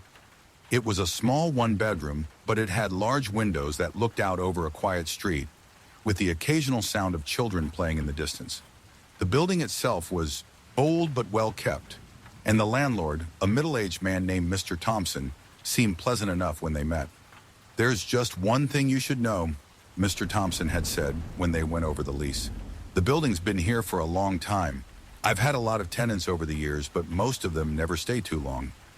Ryan shrugged it off, figuring it was just a quirky comment from an old landlord. The apartment was perfect for him, and he was eager to move in and get settled. He signed the lease that afternoon. The first few days in the apartment were uneventful. Ryan unpacked his things, set up his furniture, and quickly settled into the quiet routine of apartment life. He'd come home from work, have dinner, and watch TV before going to bed. The apartment was peaceful, and Ryan appreciated the solitude. But as the weeks went by, something strange started to happen. It began with small things that didn't make sense at first. One evening, Ryan returned home after a long day at work, and when he walked into the apartment, he immediately felt something was off. The furniture in the living room was rearranged. The couch was pushed farther back, and the coffee table was in a different position. He thought maybe he had forgotten how he'd left it, but the change was too significant to ignore. "Did I move this around?" Ryan wondered aloud, looking at the room in confusion. But he quickly shrugged it off and went to the kitchen to grab a drink. Maybe he had been distracted, or maybe he was just imagining things. The next day it happened again. When he came home from work, everything in the living room was back to its original arrangement. The couch was in its usual spot, the coffee table was centered in front of the TV, and nothing seemed out of place. But then, when he went into the kitchen, he saw it, a single coffee cup sitting on the counter. Ryan knew for a fact that he hadn't used it. He had been alone in the apartment for hours. He hadn't invited anyone over. So where had the cup come from? "That's strange," Ryan muttered, but again he chalked it up to his own forgetfulness. He threw the cup in the sink and went about his evening. But things continued to get weirder. A few days later, as Ryan was getting ready to leave for work, he noticed something even stranger. The bathroom mirror was fogged up, as though someone had just taken a hot shower. Ryan hadn't used the bathroom all morning, and no one else had been there. He wiped the mirror with his hand, watching as the condensation cleared away. But just before he left, something caught his eye. There in the mist, someone had written a message. "I'm still here." Ryan's heart skipped a beat. He looked around, but there was no sign of anyone. He hadn't had any visitors. He hadn't invited anyone over. He couldn't explain how it was possible. His mind raced as he stared at the words. They were written in a faint, almost smudged manner, as if someone had left them in a hurry, but who had done it, and why? Later that day, Ryan texted his landlord, Mr. Thompson, asking if there had been any previous tenants who had had problems in the building. He wasn't sure why, but he felt the need to ask. The strange occurrences were starting to pile up, and he couldn't shake the feeling that something was wrong. Mr. Thompson replied with a simple message. "The last tenant left years ago. There's nothing to worry about. You're the only one living there now." The words didn't put Ryan at ease. Something about them felt off, but he couldn't pinpoint why. Was Mr. Thompson hiding something, or was he just brushing off Ryan's concerns? As the days passed, the disturbances only escalated. Ryan would come home to find things moved, objects displaced, and even the TV on, playing static or random channels. It was as if the apartment itself had a mind of its own, rearranging the space, moving things and making Ryan feel more and more like an intruder in his own home. One evening, Ryan decided he had had enough. He sat on the couch staring at the empty apartment around him, wondering how things had gotten so strange. He was sure now that the apartment wasn't just old, it was alive in a way he couldn't explain. That's when he heard it, a soft knock at the door. Startled, Ryan jumped up from the couch and rushed to the door. He opened it to find no one standing there. Confused, he stepped out into the hallway and looked around. There was no one in sight. But something was different. There at the end of the hallway was an old wooden door that he hadn't noticed before. The door was partially open, just a crack, and a dim light flickered from within. Ryan's heart pounded in his chest as he walked toward the door. He didn't know what was drawing him to it, but he felt an undeniable pull. He pushed the door open gently. The room inside was empty, just a dusty, long-forgotten storage space. But what struck him was the faint smell of mildew and decay, as if the room had been sealed off for years. There on the floor was a small stack of old, yellowed papers. Without thinking, Ryan bent down and picked them up. As soon as he touched them, a cold rush of air washed over him. The room seemed to close in around him, the walls feeling like they were pressing against his chest. The papers were covered in strange symbols, handwritten notes that made no sense to him. But one page caught his eye. It was a note from the last tenant. It read, "They won't. Let me leave. I'm still here. I'm always here. Don't trust the landlord." Ryan's blood ran cold as he read the words over and over. The last tenant? Who had written this? And why had the landlord never mentioned them? Suddenly, the lights flickered, and Ryan heard the faint sound of footsteps behind him. He turned around quickly, but the hallway was empty. That's when the realization hit him. He wasn't alone. He had never been alone in the apartment. Something had been watching him, moving, things around and leaving messages for him. He looked down at the stack of papers again, his hands shaking. The final message on the last page read, "You're the next tenant." Ryan dropped the papers, his breath shallow, and turned to leave. He ran down the hallway, his feet pounding against the creaky floorboards. But as he reached the front door of the apartment, it slammed shut in his face. The apartment locked him in. The door wouldn't open, no matter how hard he pulled on the handle. And then the sound of footsteps echoed behind him, slowly, steadily, coming closer. The last tenant hadn't left. Story 28. The Unseen Roommate. Megan had never been one to believe in ghosts or the supernatural. Growing up, she had always prided herself on being level-headed, grounded in reality. But when she moved into the old apartment on Maple Street, even her strong sense of rationality began to crumble. The apartment was perfect for her. It was an affordable one-bedroom with plenty of space, and it was located in a quiet, tree-lined neighborhood, just far enough from the city center to escape the noise, but close enough to be convenient. The building was old, with thick wooden floors that creaked underfoot, but that only added to the charm. The landlord, Mrs. Green, was a sweet, elderly woman who had lived in the building for decades, and she seemed thrilled to have Megan as a new tenant. Megan had settled in quickly, unpacking her things and making the place her own. It wasn't long before she got to know the other tenants in the building, a mix of college students, young professionals, and older folks who had lived there for years. But one thing about the building always stood out to her. The apartment next to hers was always locked, and no one ever seemed to come or go from it.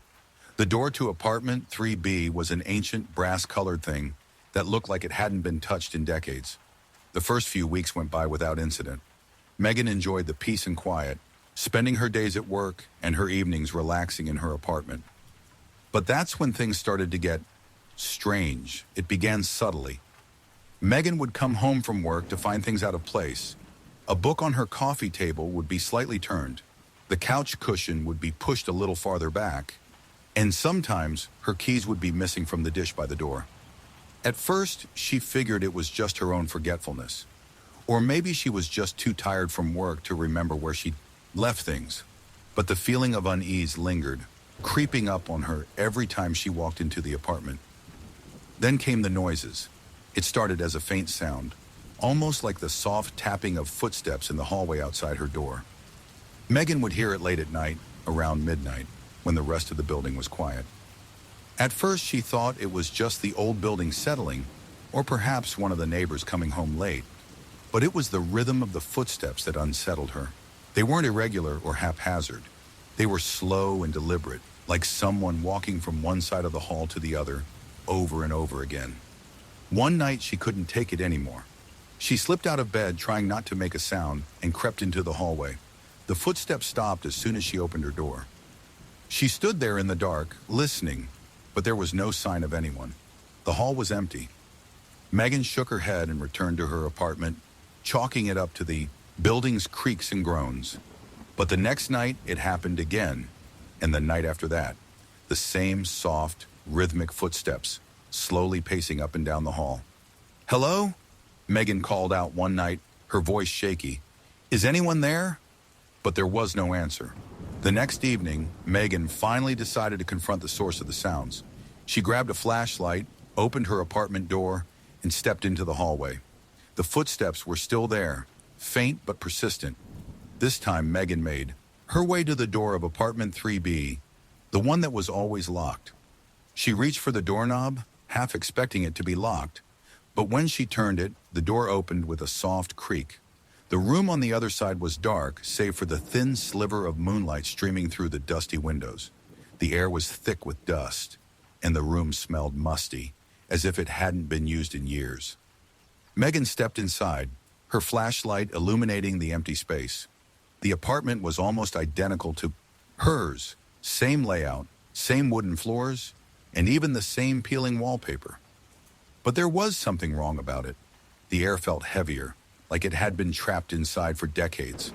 The moment she stepped further into the room, the tapping sound began again.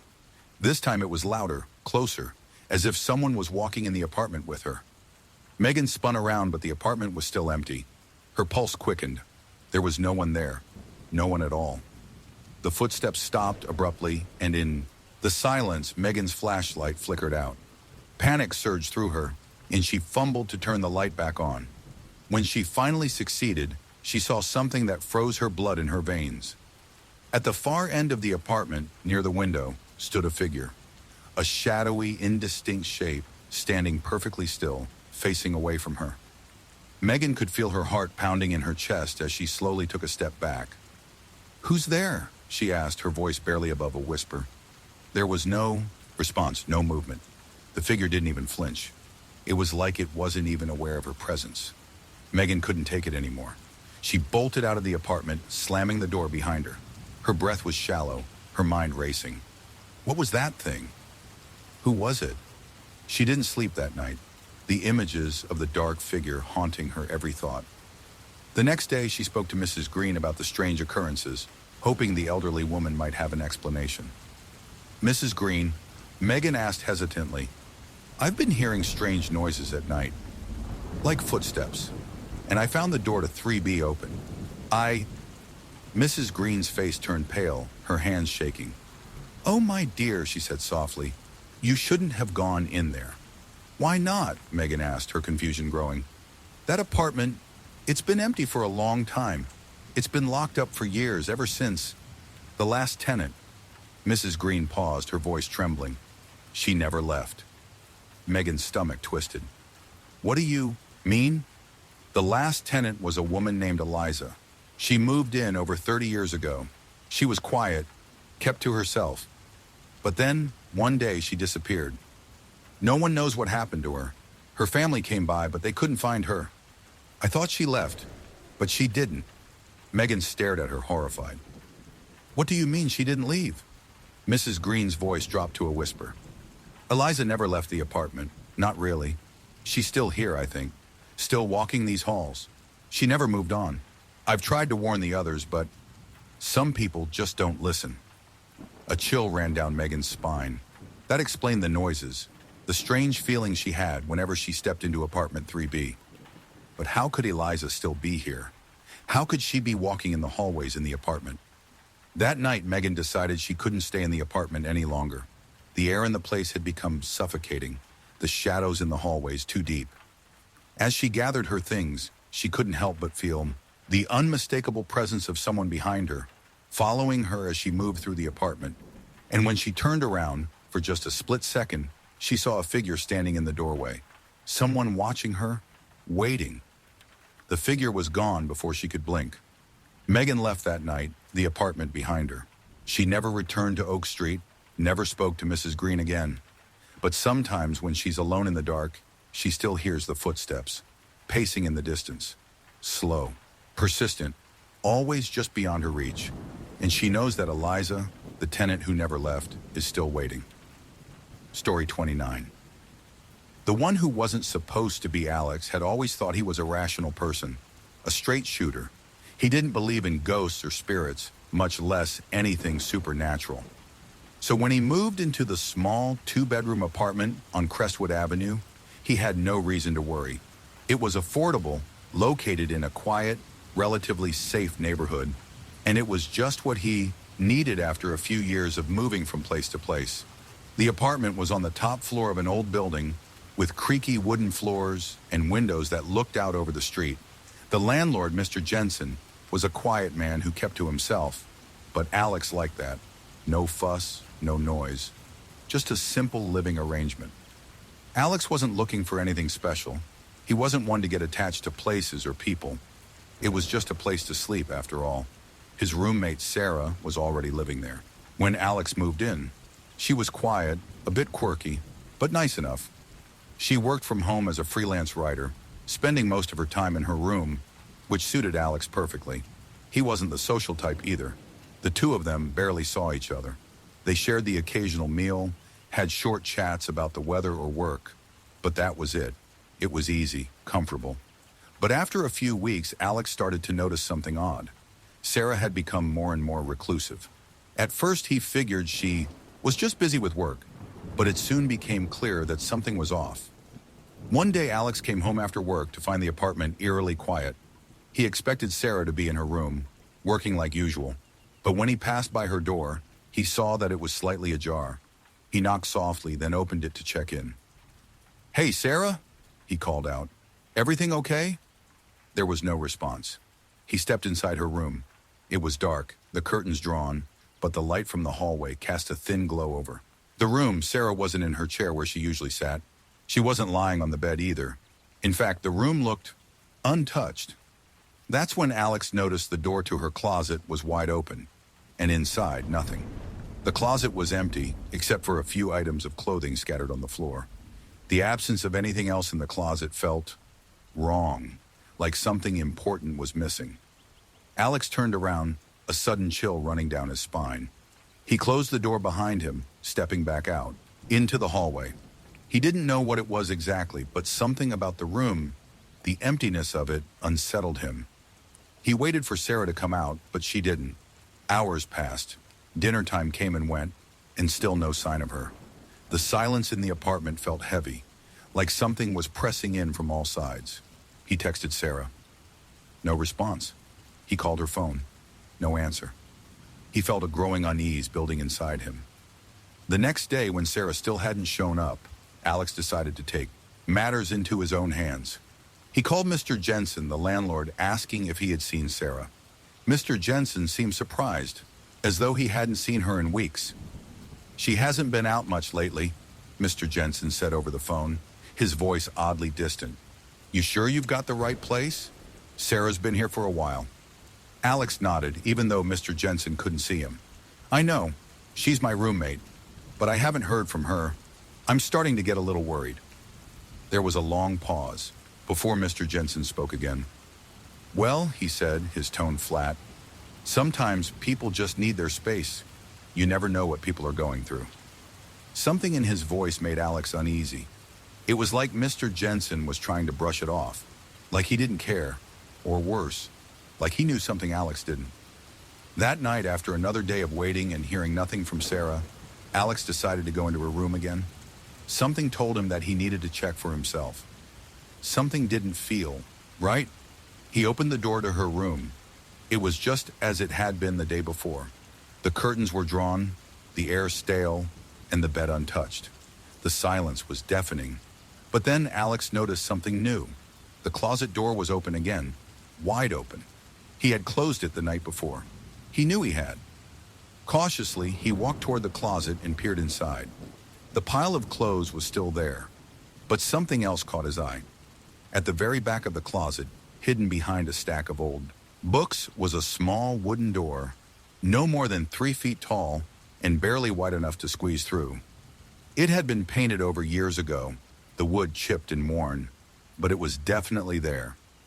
Alex's heart began to race as he approached it. The door wasn't something he had ever seen before, and it certainly wasn't part of the apartment's design. It was almost as if it had been built after the apartment was constructed. A strange impulse filled Alex. He had to open it. He didn't know why. He just did. Something inside him urged him to discover what lay behind that door. He reached out and pulled the tiny handle. It creaked as it opened, revealing a narrow staircase that led down into a dark space. The air coming from the doorway was cold, damp, and musty, carrying with it the unmistakable scent of mildew and decay. Alex hesitated, but the urge to know, to understand what was behind this, was overpowering. He grabbed his phone, using the flashlight to illuminate the dark stairs. Ahead, he descended slowly, each step creaking under his weight. The space grew darker and colder as he went down. Finally, after what seemed like an eternity, he reached the bottom. The flashlight illuminated an old, forgotten room. It was small, with walls that seemed to stretch infinitely into the dark, a space that shouldn't have existed in the building at all. The room was cluttered with old furniture, boxes, and yellowed newspapers stacked in piles. It was like a forgotten time capsule, a room that had been sealed off for years. But what caught Alex's attention the most was the figure standing in the corner of the room, facing away from him. He froze. It was Sarah. She was standing in the same position, completely still, her back to him. Her clothes were tattered and worn, and her hair hung in front of her face, obscuring her features. "Sarah?" Alex's voice cracked. "What are you doing down here?" Sarah didn't answer. She didn't move. She just stood there, eerily still, in the same posture. "Sarah," Alex repeated, taking a hesitant step forward. That's when he noticed something else, something even stranger. There was a long, dark shadow in the corner of the room, and it was moving. It was slowly shifting, stretching, creeping toward Sarah like something alive. Before Alex could move, the shadow lunged forward, pulling Sarah's body into it. The light from his phone flickered wildly as the figure disappeared into the darkness. Alex ran up the stairs, slamming the door. Behind him, he didn't stop to look back. Later, when the police arrived, they found the small door in the closet. But when they searched the space, it was empty. No trace of Sarah. No sign that anyone had been down there. They told Alex he was just tired, that he had imagined it. But he knew better. Sarah had never left the apartment, and whatever had taken her, it wasn't going to stop there. Story 30, the forgotten roommate Katie, had always been careful about who she chose to live with. After moving to the city for her job, she had spent months searching for an apartment that was both affordable and safe. When she finally found a 2-bedroom apartment on Chestnut Avenue, she was thrilled. It was a bit older, the paint on the walls peeling in places, but it had a certain charm. The hardwood floors creaked underfoot, and the old windows rattled when the wind blew. But there was something about the space that felt like home. The rent was reasonable, and when Katie met her new roommate, Emma, she knew right away that they would get along. Emma was friendly, laid back, and seemed eager to start a fresh chapter in the city. She had just moved from a small town, looking for new opportunities, and was just as excited as Katie about the place. The two of them hit it off immediately. They shared similar interests, enjoyed the same type of music, and spent their weekends exploring the city together. For the first few months, everything was perfect. The apartment was peaceful, and their friendship grew stronger. But slowly, Katie began to notice something unusual. It started with Emma's odd behavior. She would come home late at night, sometimes not even telling Katie where she'd been. At first, Katie figured it was just Emma's independent nature. But the longer it went on, the more Katie grew concerned. Emma started coming home with strange bruises on her arms, as if she had been in some kind of accident. When Katie asked her about them, Emma would brush it off with a vague excuse like she had tripped or bumped into something. But Katie knew better. She had seen Emma enough to know that these bruises weren't from a simple accident. Katie began to notice more odd things.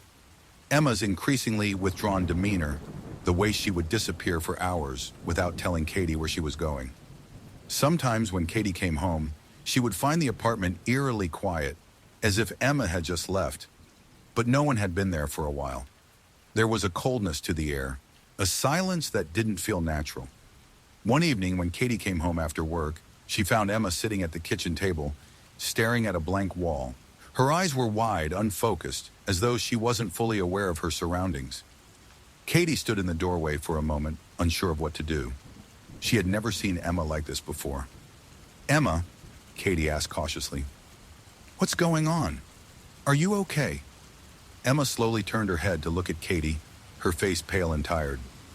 "I'm fine," she said, her voice flat as if she were speaking in a dream. I've been thinking." Katie took a step closer. "Thinking about what?" Emma didn't respond.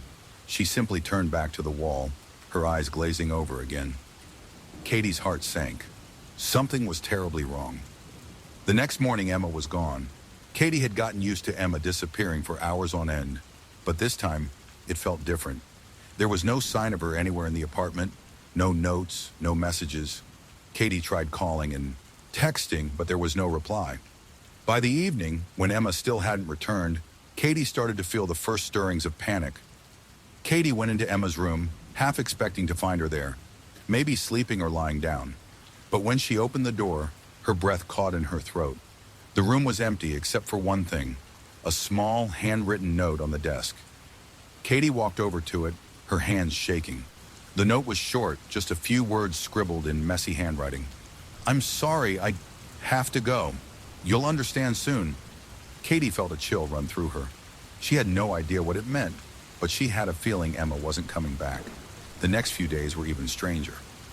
Katie stayed in the apartment, hoping Emma would return. But each day passed, and there was still no sign of her.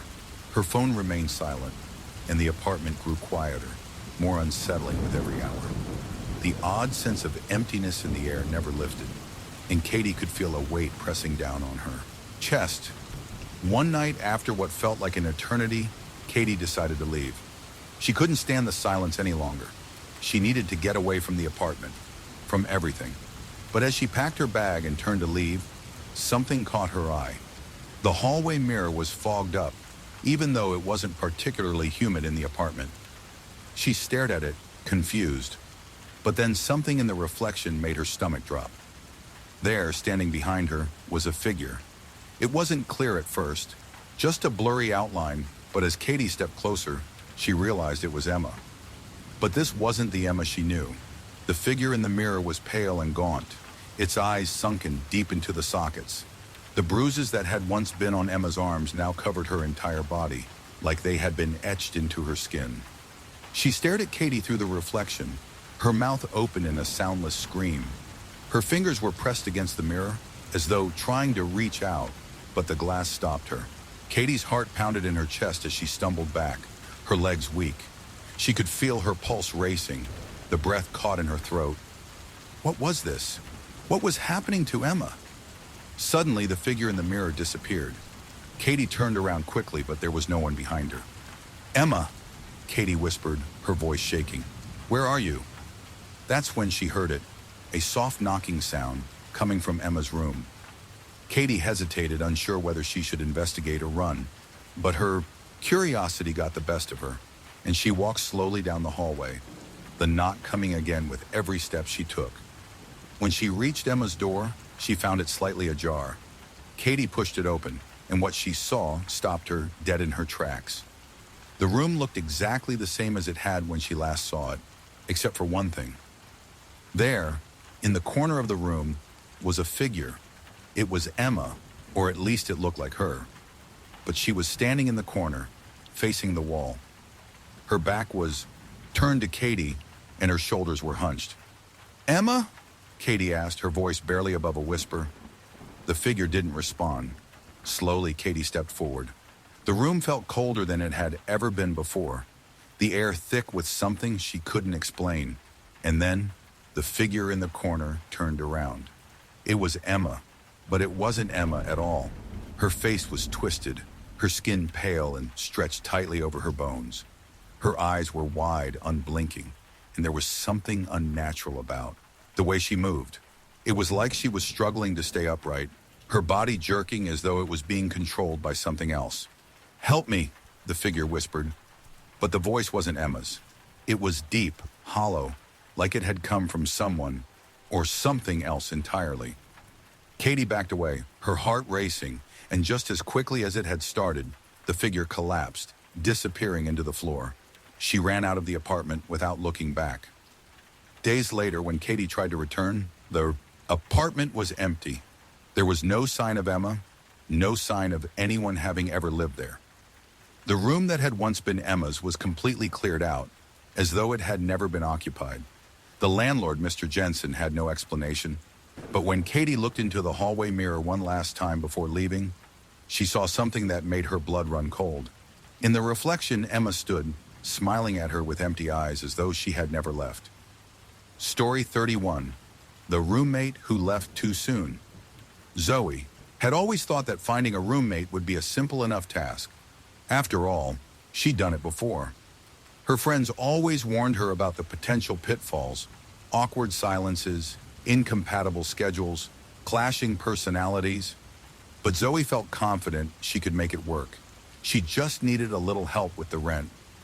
So when she came across an ad for a room in a spacious apartment on Willoughby Street, she jumped at the opportunity. The place was beautiful, large windows that let in plenty of light, hardwood floors, and an open layout that seemed perfect for hosting friends. The landlord was a bit old-fashioned, but his daughter Lily was kind and professional, and she assured Zoe that the building was quiet and the neighbors were friendly. Her new roommate, Claire, was everything Zoe had hoped for. She was in her late 20s, a graduate student at the nearby university, quiet and polite, with a soft voice that didn't carry too much.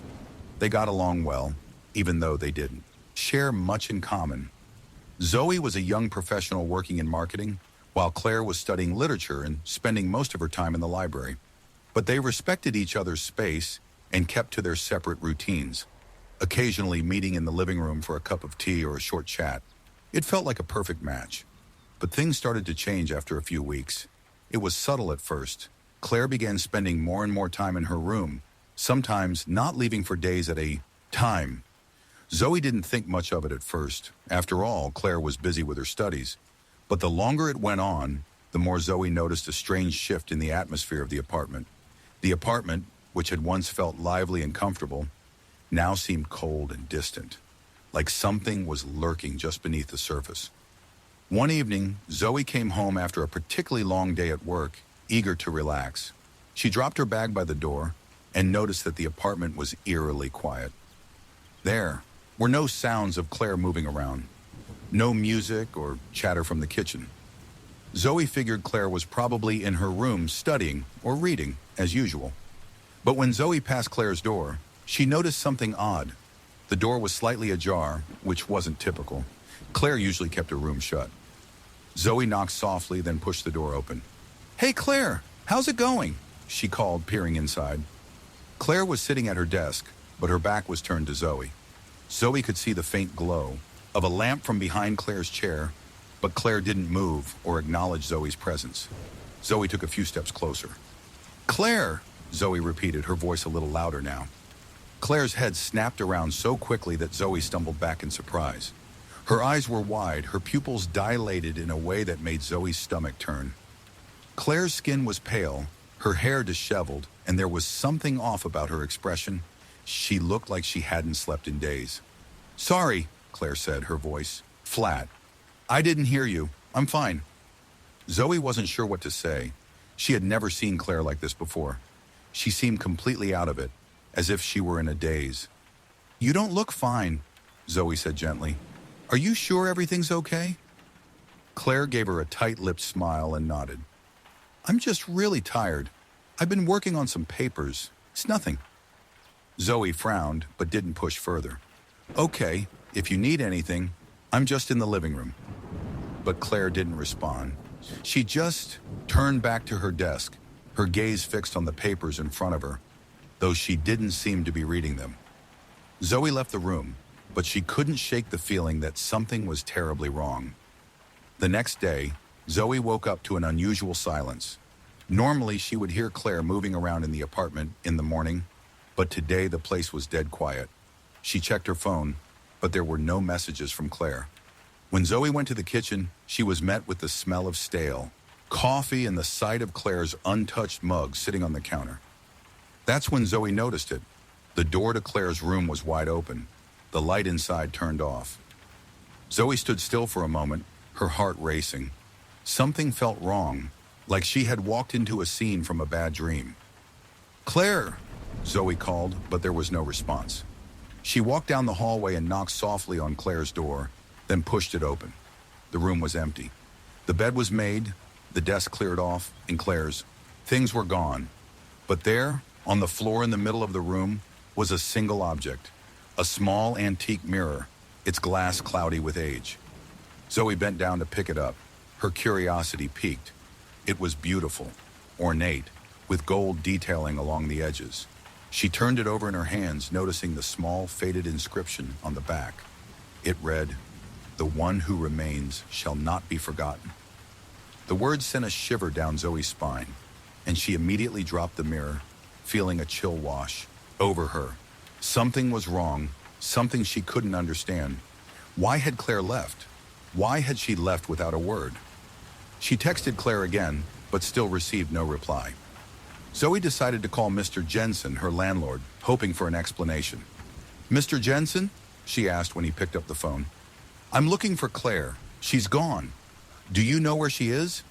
There was a long pause on the other end of the line before Mr. Jensen responded. "Gone?" he asked, his voice tight. She's gone. All right, I didn't think anyone else had noticed yet. I didn't want to say anything." "What do you mean?" Zoe asked, her heart pounding. "What do you know about Claire?" Mr. Jensen sighed deeply. "I should have told you earlier. Claire was never supposed to stay here. You see, she's not really a tenant, at least not in the way you think. She's been staying here, but she's not supposed to be. She's been trying to stay in this apartment for years." Zoe's blood ran cold. "What are you talking about?" "There was an incident many years ago. Claire was here long before you moved in. She didn't leave, and now she's trying to find a way back." Zoe felt a lump form in her throat. "Find a way back? What do you mean back?" "The apartment, it has a way of keeping people. They become attached to it, trapped in it. Claire was supposed to leave a long time ago.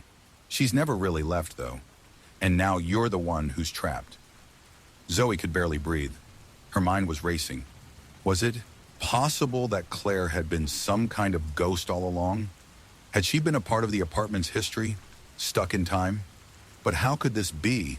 She'd shared meals with Claire, talked to her, laughed with her. It couldn't be real. But then Zoe heard it, a soft scratching noise behind her. She turned quickly, but the apartment was still. She looked toward the hallway and froze. There at the far end of the corridor was Claire, but she wasn't standing. She was crawling on the floor, her limbs twisted in unnatural angles, her eyes wide and unblinking. She wasn't looking at Zoe, but she was moving toward her, slowly, deliberately. The world spun around Zoe as her mind tried to process what she was seeing. She backed away, the walls of the apartment closing in on her. "Claire," she whispered, trembling. But there was no response, only the sound of Claire crawling toward her, a slow, creeping shuffle that seemed to fill the room. Zoe turned and ran, not stopping until she was out the door, slamming it behind her. She never returned to the apartment on Willoughby Street. Somewhere deep within the apartment, Claire remained, waiting for someone to take her place.